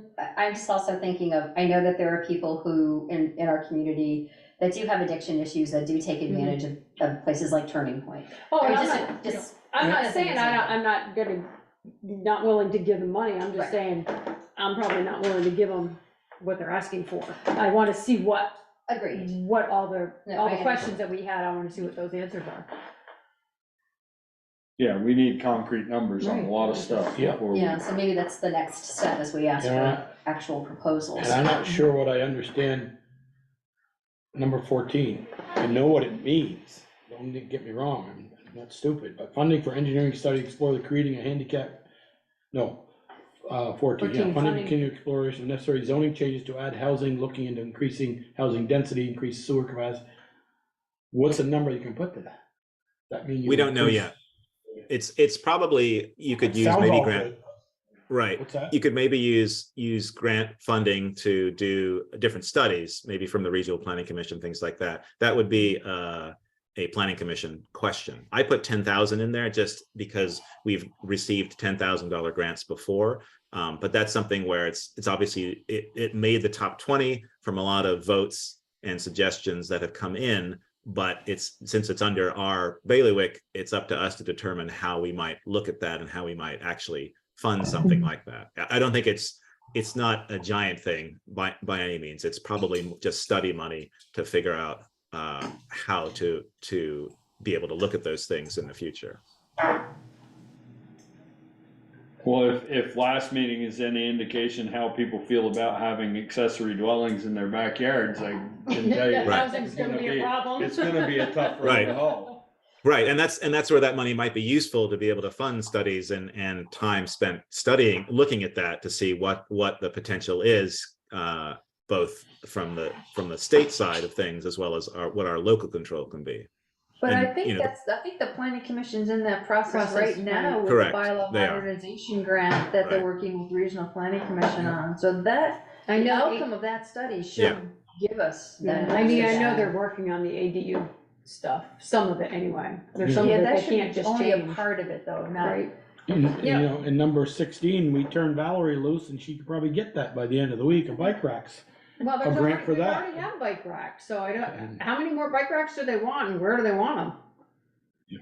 Again, not detailed. These Yeah. are a lot of these are very loose kind of ideas that received higher billing. The bike rack location, that could be something that Core explores. The board has previously purchased bike racks for the town, and they sit in a couple different areas. One area that we looked at last time when we had the board had a little bit of grant money were more of the bollard style bike racks that could be on Main Street. So many of the bikes are just leaning against lampposts. And so if we had the bollards that could be removed in the wintertime, then that could be something, in terms of number 16, that could be something that Bristol Core explores. So I found an email from April, I think whatever date it is, for the family center sprinkler proposal. Oh, okay. It's 110,000. Is that the one you just put that up? I just put that up, Yeah. yeah. So, sprinkler system 75,000, 30,000 for construction, and 5,000 for bathroom plumbing, total anticipated cost 110,000. And that Yeah, and doesn't that doesn't even, even include, that doesn't get them water there. Oh, gee. well, they have water, but they have a well, they have to have a well That out might there, be because they because of already the have tank water. storage speaker, I don't know. Yeah, question is they whether do it's they do make a system now that will operate off a storage tank. Storage tank. Okay. But that doesn't tell us Buried how many water additional in the spaces building. they'll have. Right. Tank I have a storage note in the to ask Amy that In the question. That takes up space. So there's that. So you might wanna Okay. update your number on that one there, Ian. I did. Yeah, we're getting close to our 1.1. But no, what I've asked people, the people that I've reached out for, which is about half of this list that isn't town related, is a detailed proposal, a budget for that proposal, and then a timeline. The timeline, I'd like to know, have they applied for any other grants to cover these costs? Probably not. Or anticipating applying for grants to cover these costs? You know, one was thinking that, you know, we would do some catch-up maintenance maybe in some things, not all of it, part of this opera fund. You know, we know there's a lot of places that we'd like to guardrail, but we only put $2,500 in guardrails, and you can't do 40 feet with $2,500. You know, give a shot in the arm up in the upper notch of that, another thing. That was just my thought here. Because those are things that you can't get grants for other things. If you can get grants for these things, I think they're well intended for who wants them, for they want them. But we got some stuff, we got needs too, that I don't think we can get grants for them, only taxpayer money. And I thought this was kind of a gift from the US government to say, now you can get some needed infrastructure stuff done. Well, you can look in 20 years and say, we did that with ARPA funds because it was money well spent. I want to know some of these lists, if they're going to be here in 20 years saying, well, we did it didn't really work out well, and so we decided to put a sidewalk down Pine Street instead of a redesign. Or the farmer's market, nobody came because they got a popular one 2 nights later in Middlebury during the day. So it lasted a couple of years and then it didn't. That's where I see this. A lot of different things. I want to make sure they're long-term goals. They're not just short-term ideas. But I don't think we can be the judge of that, though. We tasked a committee and they came back and they have given us their answers. And I think we need to follow that as much as we can. We can ask our questions, but it was our decision to have a committee. And if part of the decision was having guardrails, then that should have been on our list, and that wasn't on our list. We never had a chance to put our list in. Oh, yes, we did. We had many meetings where we presented our list, and we didn't have a huge list. And that's why we had the committee do it. We actually do have access to grants for a lot of these things. We just don't always get them. Right. Like I have applied for guardrails, we just didn't get it. And some other things. And I don't mean that. Of what we had to do, some of what we had talked about were always big ticketed items. Yeah, ticket items. Yeah, we thought there was talk at the board level, never was voted on or got any further, was talk about maybe giving the sidewalks a good shot in the arm. Instead of just 40,000 a year, maybe $200,000 and get, what is our plan still? Every 50 years we replace the sidewalk, maybe get that down to the 20-year mark or 25 years or whatever. I don't know. I think Bill Bryant used to say the way we were spending money on sidewalks, every 100 years you go back and replace that sidewalk. And we all know that's not acceptable. That's where I was thinking some of this was going to go. Well, it still can. It still can, yes. I think the electric charging stations, I'm just pointing, I'm looking at the list here. I'm not picking on anybody else, but I think there's grants out there, they'll be coming still. Because electric, they want us to go all electric by, 2030. 2/3 they want, or half of the cars in Vermont, they want electric by that time. I think there are going to be grants out there for those. Yeah, there is grants coming up for those. Rian and I had talked about that. Yeah. Oh, yeah. No, there definitely is. And I'm not looking at this list and looking at the numbers and saying, hey, let's start writing checks right now. I want as much detail as everyone else in terms of these projects. I want the money to go to where it's most going to be used. But also, I don't think we have the ability to say, well, we'd like to give it to the farmers market, but what about if it doesn't happen next year? That's just that's not what we're here to do. And you could say that about any of those projects. Why should we give the library money to have an outdoor space? Maybe no kids will go to the library anymore. That's not our job to do that. The job of the committee, they've done their job and they've presented what the public and what the committee voted on. Hundreds and hundreds of people have come up with these ideas and voted on these ideas. And so if we start saying, hey, I think we're going to do some sidewalks instead of number 13, that's not going to play well. And that's not what our job is. I feel very strongly about that, but I do want to see more detail from these, and I'm asking people for that detail. Ian, could you email me that document that you shared earlier? Yeah, no, absolutely. I'm just working through it. It's a work in progress. So I'm sort of trying to get as much information as I can, and I'm happy to present, at next meeting as well, and sort of continue with this.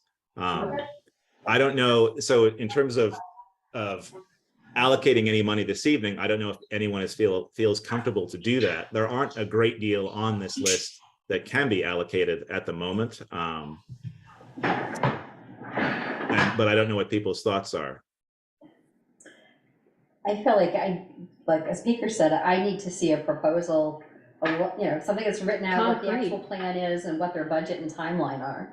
Yeah, Right. like Amy, we've got that email from Amy, but that was just their estimates. I don't know that they actually got hard numbers, Yeah. you know. Right. Um, We got, Alicia sent an email today with the farmer's market details. So we do Yeah, I have saw that. that. And so that breaks down. And so I like Peter's suggestion of the town having that money and allocating it. If the board does agree on that and says 31 is okay, then I think we just talk to Alicia and the rest of the board and see if is it okay to allocate this each year for the farmers market. It seems fine.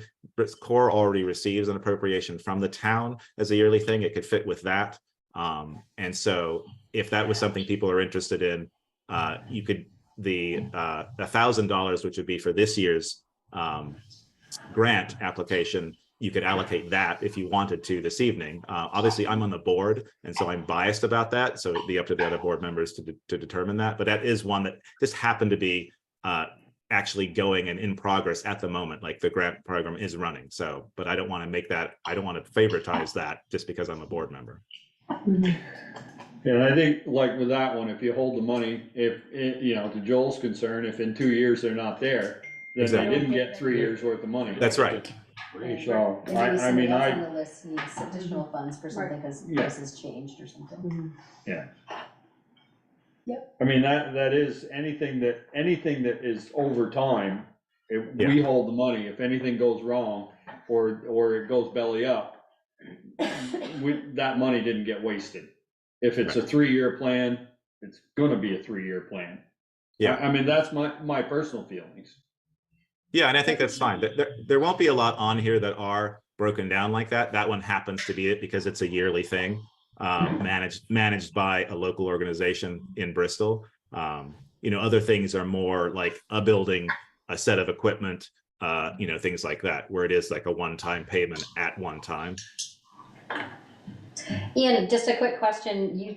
When you were talking about the farmer's market, you mentioned that there's a deadline, that it's in 15 days or something like that. So Yes, so Core, Alicia applied for the Better Places grant, and that's been running for about 15 days. We have, Core has 15 more days for that grant. So far, there's been about, I think, 1,600, 1,700 raised out of the 5,000. We have more coming in. And so our thought was to just do $1,000 for that, which is the highest amount that a single entity can donate to that particular grant program. And then once you reach the 5, you get an additional 10 from the Better Places grant program. So that one is time specific. If the board isn't comfortable voting on that yet, you need more information, that's totally fine. I think Core will still make its 5,000, but obviously that extra 1,000 does help that event happening. I guess, so if we went with that 31 or 30,000 over a 3-year period, so Speaker does the math, it's 10 grand a year. I'd like to know what. Well, we can do the $1,000 this tonight, year. and then we can deal with we can get the specifics on everything else for a later date. Well, I'd like to know how many farmers markets are gonna be, so. Well, he has that information because they're all set up for this year. Right. Correct. And Alicia would have presented tonight. She had a prior engagement, I think, with rehearsals doing something. And maybe if they're set up for this year, we see how it goes and say, you know what? This was huge, this was popular, and then we'll give them year 2, 3, and 4 out of the 30,000. Let them be on their own the first year and say, it was really popular and people loved it and it was crowded Monday nights. The merchants on Main Street benefited after somebody went and shopped, they went downtown, had a drink or had something to eat. I think we can give them the $1,000. I'm okay with giving them the $1,000 for this year to help with the grant. That will give them their grant funds. To support it getting going this year. Yeah. Right, and then we reevaluate. We could take that out of our, don't we have an advertising? No, we take that out of the ARPA funds. That's what the it's for. recommendation is. Yeah. But I just wanna make it clear though, that doesn't mean that They're gonna get the other The other 30. We're only get committing the to 30 1,000. without giving right it now. 1,000 now. And if it falls flat on its face in fall, boy, Dale wasn't very popular, and there's a lot of factors there. Could be every Monday night, could be ratings, Exactly. I get that part of it. So I'll make the motion to give the farmer's market $1,000 out of the ARPA's fund to So go we're towards the going grant. Bristol Core. It's going to Is Bristol it Core, Bristol right? Core? It's going to Bristol Core, right, Ian? Correct. For the farmers, earmarked and for the farmers market. Yeah. And for those who don't know, I'm on the board, so I'm trying not to be too biased for that particular organization, but I do know it'll be successful. And I think that's a great thing. I think if you can, this money can support the grant application now, that's awesome. And if it's successful, then I think, we can, the board can come back next year and ask for the additional funds for the next year. I think that's a great way to do it. Yeah. I just feel $1,000 to leverage $10,000 just makes sense. It does, but I That's think what we're hoping. I'm just gonna be devil's advocate. The Corps gets a $10,000 appropriation from the taxpayers. It is taxpayer money every year. And, due to COVID, they didn't take a break in their 10,000, got it. And they didn't have Pocock Rock. We didn't have a couple of other things. But they were still. But they're doing still stuff. planning, they were still work, they were still, Yeah. I get that, but That there's was still earmarked for the savings. There had to salary. be some savings there when you don't have Pocock and you didn't have.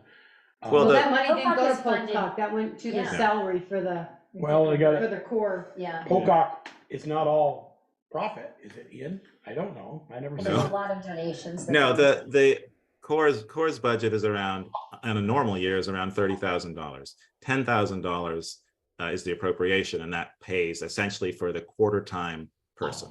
And when I did that job for 5 years, I didn't work anywhere near quarter time. It's just impossible to do.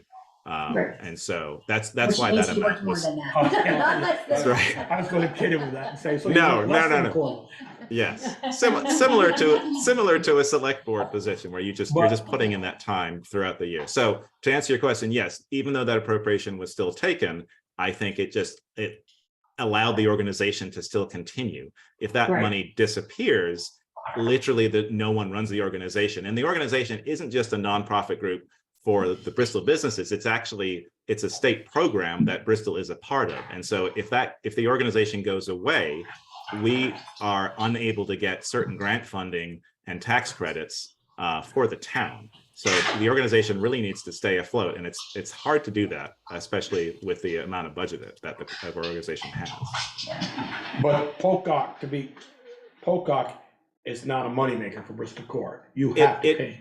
Correct. It tries to be. Essentially, Pocock is based on, it's all fundraise. So you have vendors who come in and pay for a stall. You have sponsorship money, and usually Pocock makes maybe a few thousand for the organization each year, but it's not a tremendous amount. We'd like it to be more. And if we can leverage money like this grant and ARPA money, hopefully we can actually make a little bit of money and have a budget to be able to do other things. But at the moment, we make a little bit each year, but it's not a great amount. Okay. So is there a second for that motion? No, second. Michelle, second. Any other discussion? All right, all those in favor? All right. Anyone opposed? Didn't I? And Ian, are you voting? He did, he You're raised Oh, his okay, I hand. was Yeah, looking. am I allowed to vote? I'm happy with whatever the board As long decides. As you don't feel like it's a conflict. Yeah, you disclosed it and nobody so far has expressed objection. Yeah, your Okay. vote doesn't count. Right. Well, I'm happy to do that too. Well, thank you very much. And I didn't mean to make it about a sob story about Bristol Core and things like that. I mean, it just happened by chance. It happened to be one of those things that could be funded on our list that was presented to us. But I'll continue to work on this. Plus, one thing that has a timeline, like an urgent. That's timeline right. as well. Yeah, and it just happened to have a timeline. So, we're going to be talking about the grant writing position first. Peeker at the top of this discussion mentioned having that person hopefully be hired and come in and work on that. And I think that's a great idea. I think that's a direction we should take as well. So maybe it's time to sort of move on and have that discussion for that position. And so we can put it out there and hopefully hire somebody who might be interested in doing that.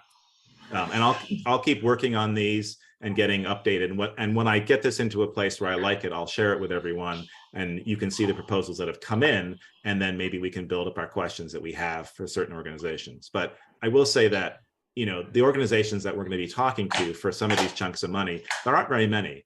12 of the 20 are all town-based. So that's all us sort of producing those projects and funding those projects. So there's only a small amount that actually go to other organizations. Yeah, I appreciate the work, Ethan. It's just, or, sorry, Ian. It's just when you say I put the number in, I want numbers from these organizations. Yes, yes, and I only did that with a couple of things, and that was like the bus shelters because I happen to be working on that project. Yeah. Everything else pretty much is our numbers that we've received, and obviously Val gave us an updated number for the family center, and some I'm still waiting for, like the Masons. That was a rough number that someone else had put in that I got information from. So I didn't put that in, but I've asked Cecil to sort of update that. He's hoping to get us, but everything will start to lock in with real numbers over the next few weeks. Perfect. So Okay. before we leave this agenda item, folks might have noticed there was a draft resolution that was included to try to keep track of these decisions. And the draft structure anticipated several projects being listed that would be kind of captured. So going forward, I'll update this draft to include a whereas, acknowledging that on May 8th, 2023, the select board voted to authorize $1,000 to the Bristol Core. So that'll be it'll be reflected in that way in a future draft. So we'll have to do one for every time we allocate money. Or just keep track of it that way, and then Yeah. at some point, a resolution would, or one or more, it could be, maybe we have 3 or 4 of these things. Yeah. Over time, but they would be ultimately reflected in resolutions that kind of capture. So we know, we have a nice document package, of where yeah. our money was A spent. neat package of where the money was and when. It's the supposed to decision be was going, yeah. As opposed we to also- guessing and going back through the minutes. Yeah. Right. Yeah. And we also need some follow-up too, just to see what happens with these projects. We'll have that document which says where the money was allocated to, but then some sort of follow-up, and we still haven't figured out what that might be, to actually see the progress on these projects and hopefully final projects being done. It's almost like a grant requirement list. Yeah. Okay, are we ready to move on? Okay, thank you. That was very long. Thank you, that was good, Bill. Thank you, Ian. Okay. That was much longer than the estimated time. No, I know it was. I'm sorry about that. Let's see, here we go. Review and potential approval of grant writer and administrator position, job description. Okay, so Val, jump to the part at the end of the end of your section before we start talking about the description you have. Oh, right, Yeah. right. Well, there are a number of different options about this. One is to go this grant writer route, which, as I was framing it, I was thinking it would be a person who is supporting all the departments in all of the grant activity and working very closely with the treasurer's office to kind of be a one-stop shop for the town and all the departments and kind of consolidate all the grant activity. And that person will become expert, working closely with the department heads and other staff on process and all that stuff. There aren't people out there that are ready to just walk in and do that kind of thing. It's an acquired skill, as I mentioned. Another option is to go a community development specialist route, where the person, and there are more people, I think, that have the qualifications to fill that role, but that tends to be a position that is more broadly structured for housing and economic development and other kinds of infrastructure projects, implementation, as I mentioned, community engagement, planning kind of activities. And so it would be a broader departmental kind of role rather than supporting individual departments.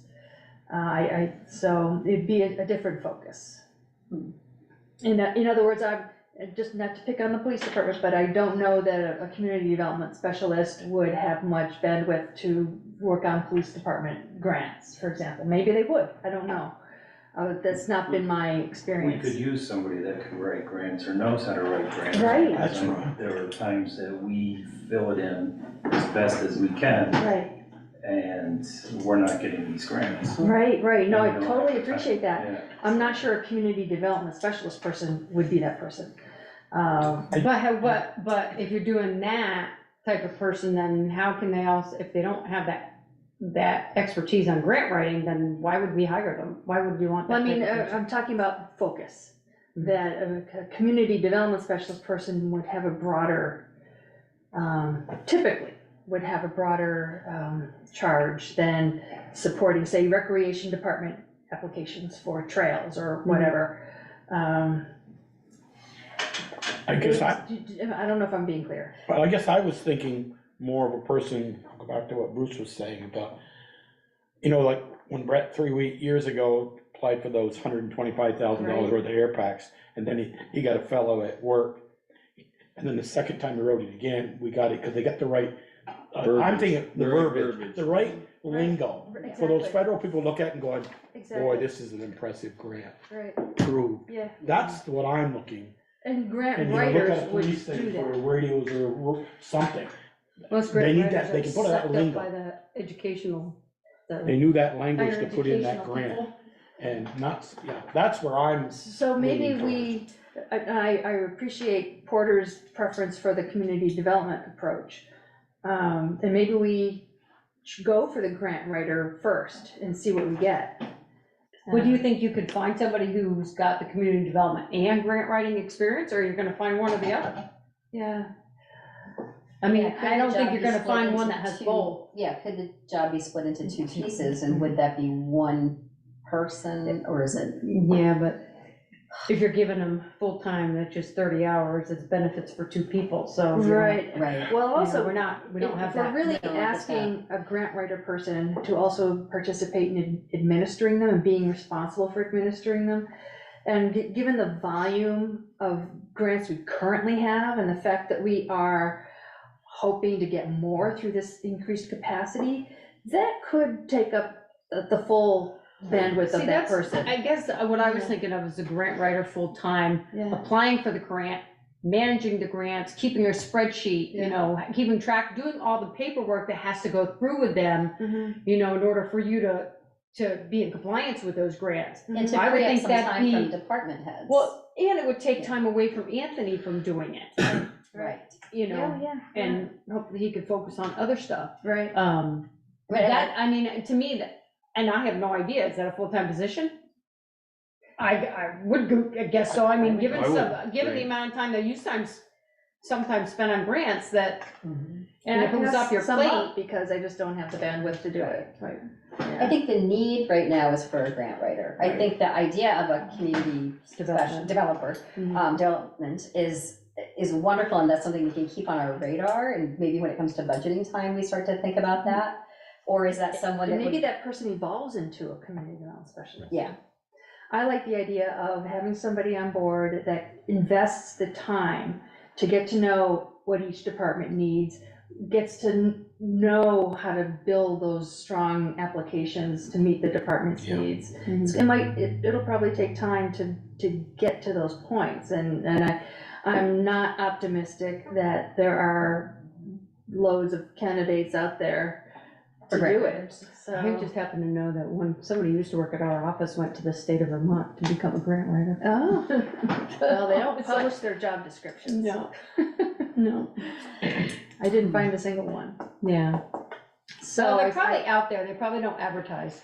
Yeah. I beat the bushes. Yeah. And the way it is a lot of staff, a lot of people on the staff in different organizations, they just evolved into doing it. Doing it. But there's no written job description. Right. They just do it. Mhm. And it's part of some other job that it's kind of a footnote, grant writing, and they just do it.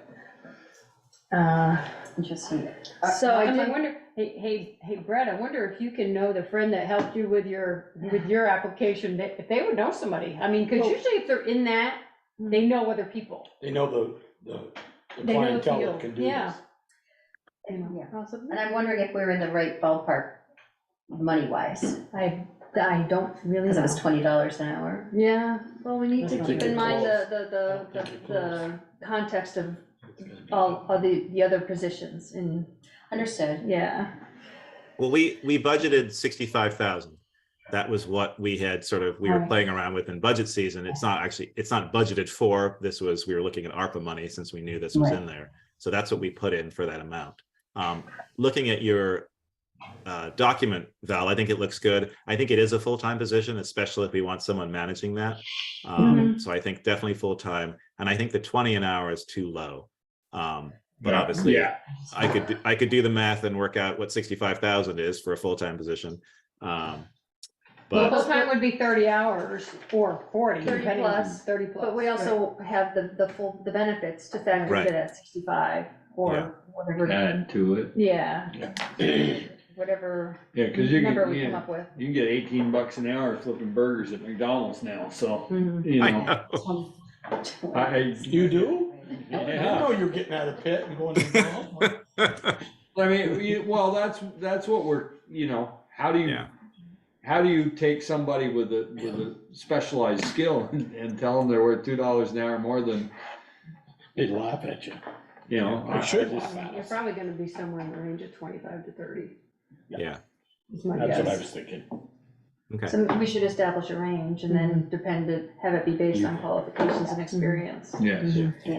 I And do not- think and- that the description was thorough, though, that you wrote. and I don't want to I do say. have a couple of questions on that description, like, Sure. one of them, he says, work with the departments to develop realistic budget proposals, including in-kind time, and I think it's supposed to be required matching resources, it says requited, Required. I was like, Yeah. maybe I don't know what that word means. Spell check did not catch it. Well, because it's a word, I believe. Yeah. And it says work closely with the auditors in the course of annual audits, but I think we all should put in there responsible for, you know, managing the grants, keeping a spreadsheet, disbursements, et cetera, whatever Mhm. that entails. Those are the only other things that I thought you might want to add on there. Did it say that above? I'm trying to remember. Well, it says work closely with the treasurer's office to monitor revenues, expenses, and Okay, financial but it wasn't obligations. spelled out. If we did, speaking of the treasurer's office, if this does stay as a grant writer and administrator, Mhm. what do you think about having that person also be designated as an assistant treasurer? Almost automatically. I would not get ahead of ourselves with that. Yeah. Because Because I think then those, they're gonna want more money. well, and also too, I think the complexity of maybe those two positions together might be too much. If you know, when we talked about this before, the idea was the grant writer, but not managing. We felt that maybe we couldn't find someone who could do the writing and do the managing of them. And now if we want to add something else, that sounds a little bit scary to me. It feels like two different skills Yeah. almost. Yeah. But not to say that that person Couldn't couldn't evolve. Evolve into, evolve okay. into Yeah. that. Yeah, I wouldn't put it in the job description. I do think, Val, I think you're right. Even though I support Porter's idea, I think that's further down the line for Bristol at the moment. And I think given, like you said, given our needs right now, I think a straight grant writing position would be really beneficial, especially the management side. Let's keep it simple. Yes. And see what we get. And Right. Yeah. So a range of 20 to 25, you said? 25. 25 to 30. I think. 25 to 30. I mean, I'll put this out there too. My office uses a grant writer, but she's a contractor, an independent contractor. Mhm. Yeah, there are consultants that'll do that for Yeah. $80 an hour. Right. Yeah. She's Right. not cheap. Yeah. And then it's very focused. On a Thing. particular, Yeah. well, she's Yeah, sort they of on- only do the writing, they don't do the managing. Correct, yeah, we sort of have her on retainer, because we write a lot of grants within our office, but. Do you, Carla, just to ask the question, does your office look at her, look at that preprint and say, she's very, She makes her money. she makes her money, and or, then some. she's 80%, grants she applies for, we get at least 80% of them, or 60%? Yeah, there's a review every year. She came with Okay. such a wonderful reputation. She did, I will say, having said that, there was a grant that I was involved with her that we applied for that we did not get. So she doesn't get everything, Mhm. but the majority that she gets, and they're big ticket items. And I want It's to make sure that people's expectations are realistic. That for one thing, the grant writer might not always be successful. Oh. And more often than not now, grants, the administrative side of a project is typically in kind. we very rarely get grant money to cover the administrative cost of doing the project or administering the grant itself. But if, So But it's if not they, like if they buy, bring in more than they cost, to get stuff done, but it Yeah, might, it yes. won't, in other words, it won't cover their time to the salary record everything, cost. yeah. Well, the Right. other thing I want to Consider it more of an investment by the town into these broader efforts. Yeah, Because we we- also manage grants for others, because, like, we have Addison County Community Action Group where they've applied for grants, and we've had to manage those grants. For the fiscal, And, yeah. well, and I know when they did the firehouse apartments, we had talked about saying, well, you should be putting in money in there for the town of Bristol for administering Which those is unusual. grants, and I think they did. They did $5,000. Yeah, so I mean, but if we're doing with people outside of us, Mhm. then that should be an automatic. Yeah, so I just wanted to make sure that the expectations were. Yeah. My aware. expectation is that we pay somebody and they make their salary up in what they What they get can get. us. Yes. Not, That, or what we we, hope they can Okay. do. we Okay. still have to, Well, we're you're- still, the bottom line is, we still have to pay them. Yeah. But in turn, we should reap the benefits of having them on the payroll. Yeah. Well, just hearing Right. that Valerie and Bruce both don't even apply for some things because they don't have time, Mhm. Or they apply for them and don't And- get them because they don't have the verbiage. the experience for it, whatever. yeah, if they get $100,000 grant for something and, while it cost us 10 grand to administrate it, that shouldn't come out, we're paying that out of the ARPA funds for the first couple of years or whatever. Out of the Right. 65, I would think, right? Say it again, Joel. If we've got $100,000 grant, we don't say, part of that 100,000 is for what they applied for, not, 10,000 is gonna be to administrate the grant Oh, well, if, of the 100. Is that what if you're we- saying? if it's a It salaried doesn't- person, then no. Right. No. I mean, some We're paying grant that, what writers, we're gonna some grant approve writers tonight if do possible. work on a percentage basis Yeah. of the grants that they write, so that's another way around it. But I think at one time, Bristol had no, you can't do that kind of thing. And I only know that because when I first came to work, Jerry was working on grants and that came up. So there was some select board at some point in time, you might remember, that there was, if you wrote a grant, you could not, Right. you could not, You can't personally, couldn't you be. couldn't personally get money from it, so, anyway. And, the ARPA committee, obviously, this is number 2 out of their top 20. So the ARPA committee knew going into this and looking at that, obviously it was very highly rated by both them and the community, but this was one of the few, or if the only one on here, which they knew that it was ongoing, that might become part of the town budget. And it's exactly what Peker said in terms of that position would hopefully bring in so much more than the position itself to support the town and its needs for grants, that position, it makes sense to have that kind of person on our staff. Yeah, if a 65 or $70,000 position is getting us $200,000, $300,000 grants a year to get some real major infrastructure and other stuff done in the town Exactly. to benefit the town, that's a no-win situation. That's a Yeah. swap. I think if you added up the grants that we apply for, it's well over 200,000. Well, Yeah. you know what I mean. Yeah. When you can, Looking at the most current personnel compensation ranges, I would recommend that we set the rate at $22 to $30 an hour. Not too much higher above what some current employees, longtime employees are at. So 22. 22 Two, to, yeah, I would kind of broaden the range, so that we don't go too, out of respect for folks that are at the rates that some folks are currently at, who have been here for a while. Having said that, though, it is a very specialized position Yeah. with a Yeah. with a unique set of skills, and so we run the risk, if we lower it, we run the risk of maybe not receiving the applicants that we would like to get, and yeah, so that would be mine. I'd hesitate to do that. I think we just need to go a little bit higher to be able to get a good group of people hopefully applying. And I guess I wouldn't worry personally about the amount in terms of other employees, because it is a very specialized thing. So we were saying $25 to $30 an hour, and now I don't have a Shrunk some problem, I back mean, to- 22 to 30 doesn't seem like a stretch to me.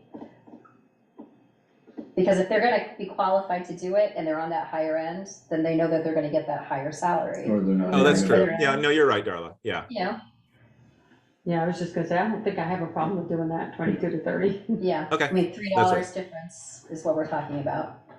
And whoever applies based on their experience is what we're gonna Pay Yeah, rate. we pay got- them Yes, anyway. that's true. Okay. We're Yeah, not you're saying we're right. gonna start them at 22. Right. Yeah. Okay, do we need a motion? Or is that just I'll a, make a motion that you wanna do the job description, you wanna Approve send the- that, approve approve the the grant grant writer writer job. position from the ARPA funds. Grant writing position. Yeah.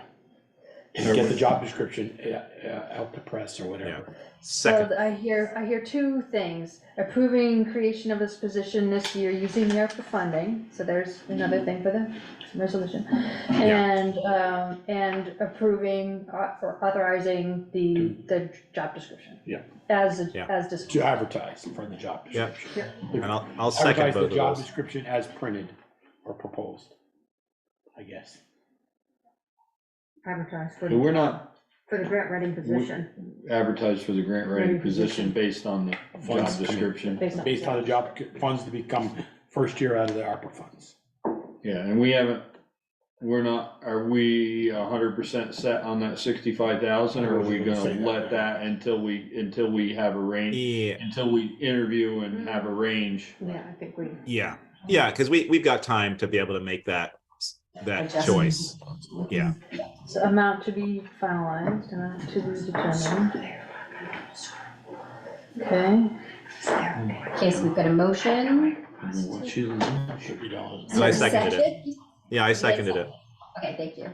Any other discussion? Second, he seconded it. Okay, Yeah. all those in favor? Aye. Aye. Anyone opposed?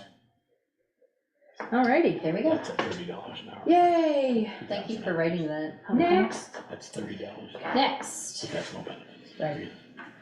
Great, well, thank you, everybody. thank you. Approval, consider approval of a proposed amendment to the Bristol Police Station rental agreement with Bristol Works and an extension to the 2026 lease. I'm guessing that's what that says. Yeah, hopefully it's fairly straightforward.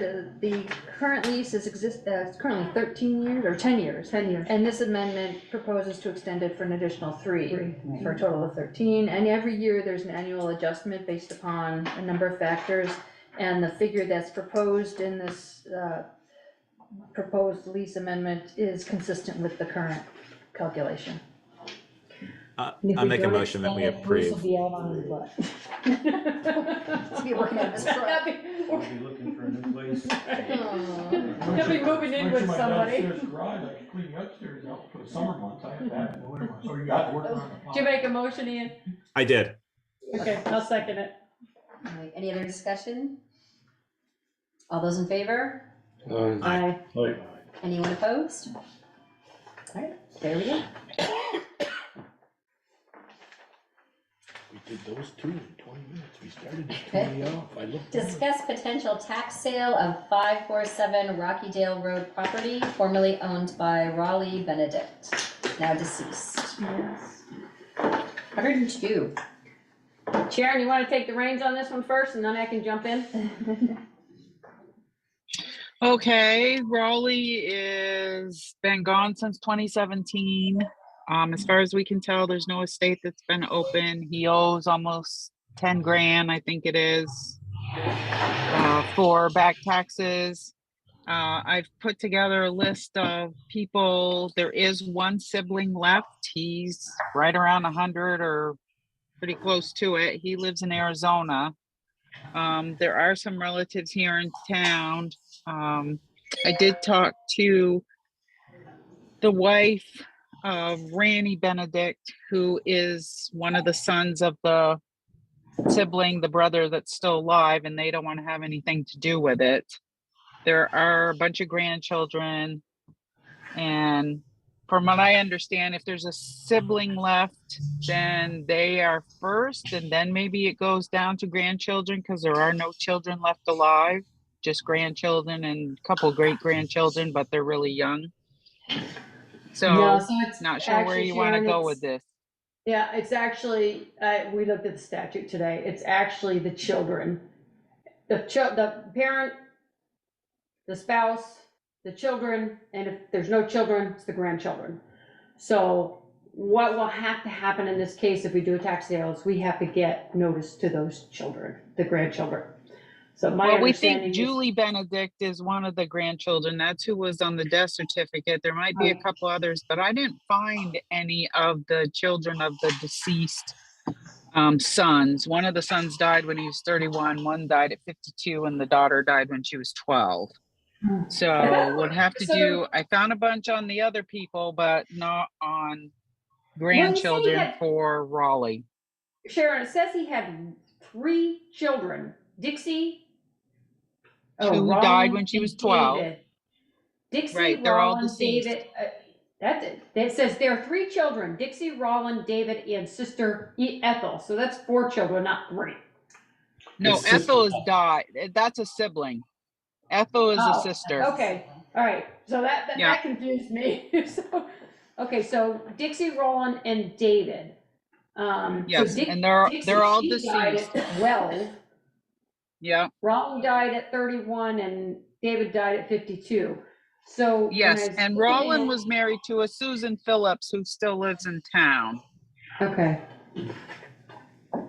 So So she might be a they- good place to start to find out who Right, the, because other we than had- Julie, who the other grandchildren are. Okay, right, so we have to start somewhere, and the question becomes is ultimately, do we wanna do a tax sale? That's the easiest way for the town, you don't wanna open an estate, because that's just Right. a nightmare. So if we do the tax sale, you haven't done one since you've been here, have you, Sharon? We haven't done a tax sale. No, since we you've been- haven't, but Brett just texted me. He works with a Julie Benedict, so maybe it's the same one. I'll ask Okay. him if, Please reach out. yeah. Well, Julie Benedict was from Randolph or Rochester or something like that, wasn't she? Yeah, the time? so, Yeah. But Sharon, just clear me up here a little bit. If they've been 5 years now, they haven't paid their taxes, Right. and we would have had a tax sale whether they were dead or alive,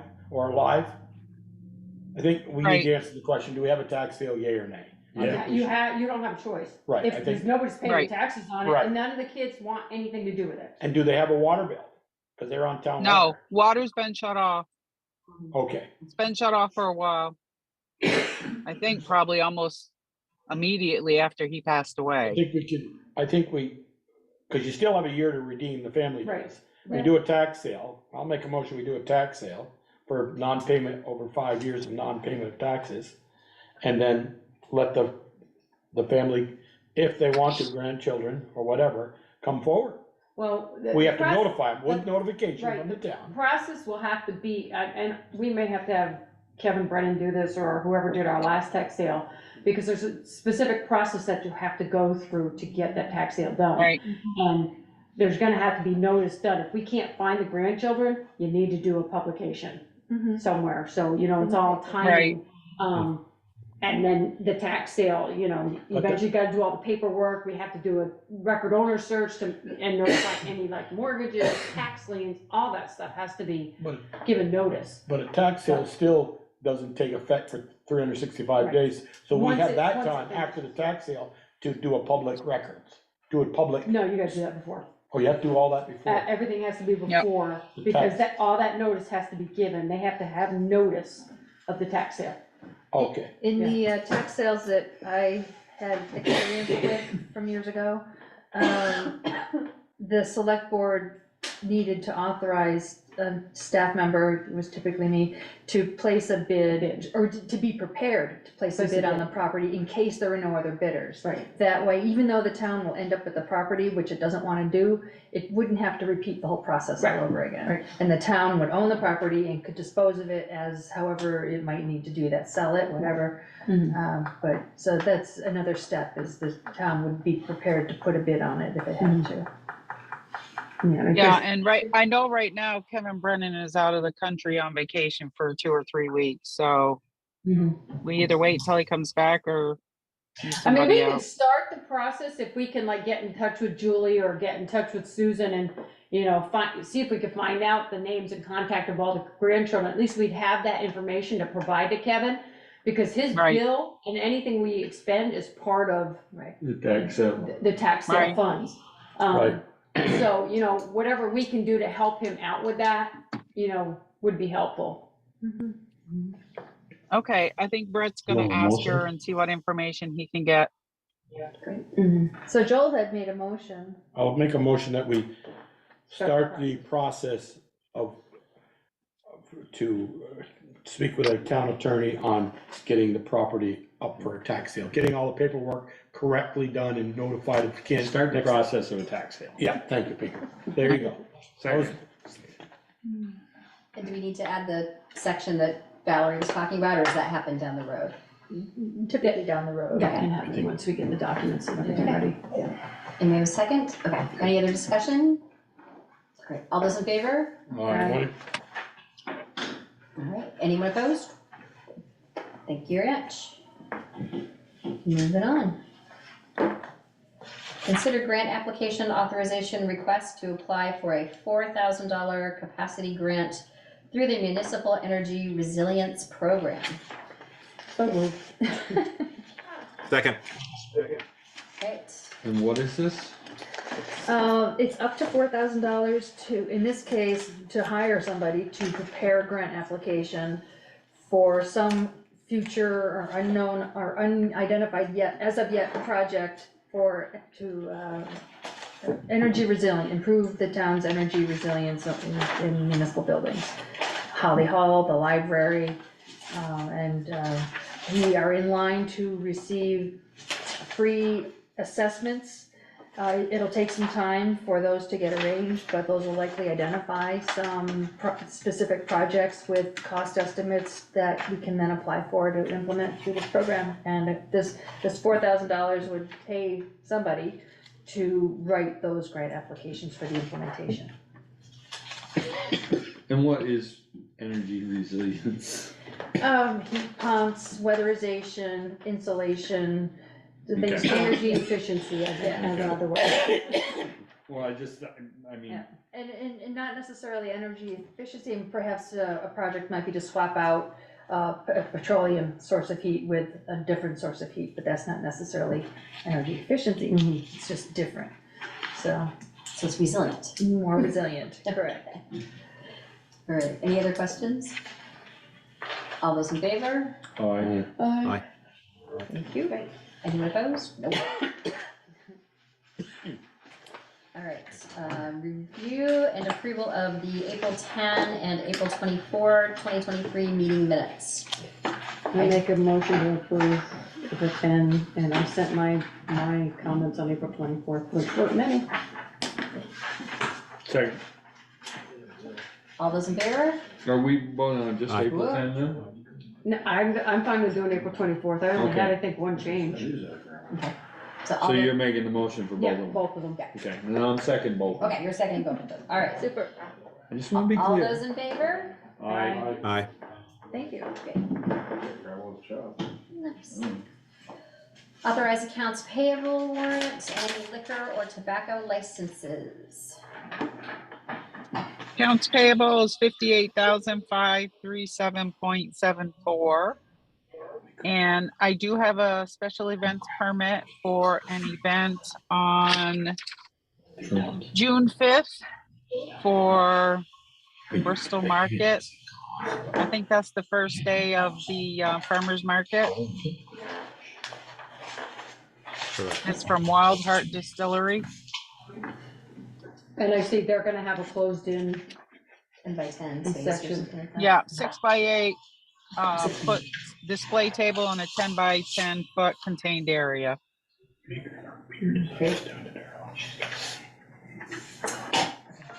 And you need a motion for that? I forget every week. yes. Yes. Yes, please. Motion for So the, moved. with the condition of the closed-in area, which they said they're doing, but Yes. which the condition is in there. I'll Is there a second that. second? Yes. Second, okay. So who moved it? Ian, Then he just seconded it. Yeah, you can't. No, he moved it, I seconded with the addition of, Okay. just make sure we put Okay. that condition Okay. in there. Okay. Thank you. All those in favor? All right. Bye. Thank you. We are at Select Board Roundtable. Let me start with Joel. I don't have anything except I'm keeping in touch with Floyd about the light up to by Luke's or Spring Street. Yeah. We're supposed to meet this week sometime, soon Valerie can, I'll send an email, I'll send an email to you tomorrow. Eric. All right, Peaker? So many concerns, so little time. I'm good. You're good. Michelle? I'm basically good, but I do wanna thank everybody for Green Up Day. Mhm. It's, actually, I always say I lose a little faith in our humankind every time I pick up Green Up Day, but. Maybe Eric, I'll ask something, Eric, did you pick up quite a truckload today? Double. Go ahead and say it, cause I don't think we heard this before we got on, cause it was. I didn't we get weren't- your part. Oh, so for green up, we had 45 tires we picked up. Some metal that we put down in our metal pile for future. And then we did 0.99 tons, so almost 2,000 pounds worth of garbage that we picked up. Really depressing, Which and that is doesn't double include the last stuff on year. 160. Double last year. Yeah, 'cause And that doesn't normally, No, it stuff doesn't on cover 160. state roads. Right. normally we only put, usually it's like 1,000, 1,100 pounds of garbage normally we take down a year. Mm. So it's almost double. That's fantastic. Fantastic. It's great. Well, it's, like Fantastic, Michelle but said, not it just goes out to the, fantastic. It's all the fantastic green that up people picked it up. volunteers It's for not doing a great fantastic that job. they throw it out. That it got there in the first Yeah. place. Great, great. Ian, do you have anything? Yeah, I'd like to thank Eric and the Public Works for delivering our picnic tables to the town green. We assembled them last Friday with the help of the Bristol Core Board, and now we have 4 picnic tables on the green, and they were immediately used for the entire weekend. So that was very successful. But thank you for storing those, Eric, and delivering those so we could finally build them. Yeah, no problem. Did I see some elementary school kids involved in that project too? We got the elementary kids were actually doing Green Up Day. And so they walked through, and then we had them stand and sit on the table for a little community photo op. I knew I saw that photo. I wasn't sure the involvement. Yeah, they just happened to be there picking up, which is great. So yeah, we got that done. In terms of anything else select board related, besides I did my update for my bus shelters, that continues. And I'll talk to Chris about the design review commission for those 2 structures, and I'm still working on the permitting for that. And I think that's all I'm working on. Let me just double check. I think that's probably it. Okay, thank you very much. Great. The only thing I had this evening was, I was happy to see that the mats got returned to the park for Oh, the they did? swings. Oh, Yeah. good. So I don't know the Good. story behind it, but the mats are back, so, That's Awesome. great. yeah. Maybe they had to be cleaned. Not according to Meredith. They were barely out of their delivery box. Yeah, I didn't need them. yeah. All right, town administrators report. I do not have anything to add to my written report. Thank you. Other business, with the banner. So moved. Second, All those in favor? Aye. What was on Should the we other talk thing? about What'd she say? Peter? Oh, sorry. What did we just move? The the banner. banner. The banner. Oh, Sorry, there was a banner to, Right. request from the school, Joel. Oh, He okay, did you the- added it. at the We added beginning it, of the I'm meeting. sorry. Okay, I'm sorry. Again. Under other business. Well, I was reading it here and it said we're gonna move it to the May 22nd agenda, so I said, Well, we just decided to add it tonight, Sure, so we I'm didn't fine have with to it. wait. Val, should we mention Peter's burn? You're certainly welcome to do that, yeah. Okay, for all those out there, now hopefully we can get this on Front Porch Forum as well. As people know, Peter D. Ryan retired. So we are having a little get together Thursday, the 11th from 4:30 to 7 at the Legion. So please come out and wish him well and spend some time with him. And if I could add to that, when I put my little blurb in my report, I did not have available to me certain information. I wish I did. So I'll just summarize this information from the 2015 town report, which was dedicated to Peter Ryan. And it said that he served the town of Bristol Fire Department for 28 years. He was a founding member of the Bristol Rescue Squad. He was appointed to village trustee and served for approximately 20 years. He also held the office of village auditor and board of civil authority, town treasurer, assistant town clerk, and assistant town treasurer. Holy cow. And swears like a sailor. And is quick-witted. Something like that. You know, and Peter was a longtime state education employee, for the Department of Education, a long-time employee with them. Yeah. And this was all after, basically, not fire department, but coming down and working for the town was after he was a state employee. Yeah, well, we enjoyed working with him. And very good and state miss him. employee, Mhm. too. For the education department. He always used to kid with me, he says, "Oh, Joel, hang on to your wallet. It's after January, the Golden Dome is open up." He always used to say, the legislators are back. Yeah, very good wit. Yep. Anything else we need to know about, Valerie? Executive session. Yes, I do know that. And just on that, I talked with Ross today, I told him 50 people. Okay. He's gonna have little dipping hot dogs and all kinds of stuff, and meatballs, Oh, and super. cheese and crackers and all Sounds that good. stuff. Okay, great. We're gonna make your motion. Yeah, I make a motion, we enter into executive session to discuss personnel and contracts. Potential real estate negotiations. Okay, real estate for 1 VSA section 313. Somebody second. And then we'd invite, if you wish us to stay, Eric. Yes, you can come in. Good night, Jim. Good night, Bruce. Good night, guys. Thank you. All those in favor, going into executive Aye. session? Aye. Okay.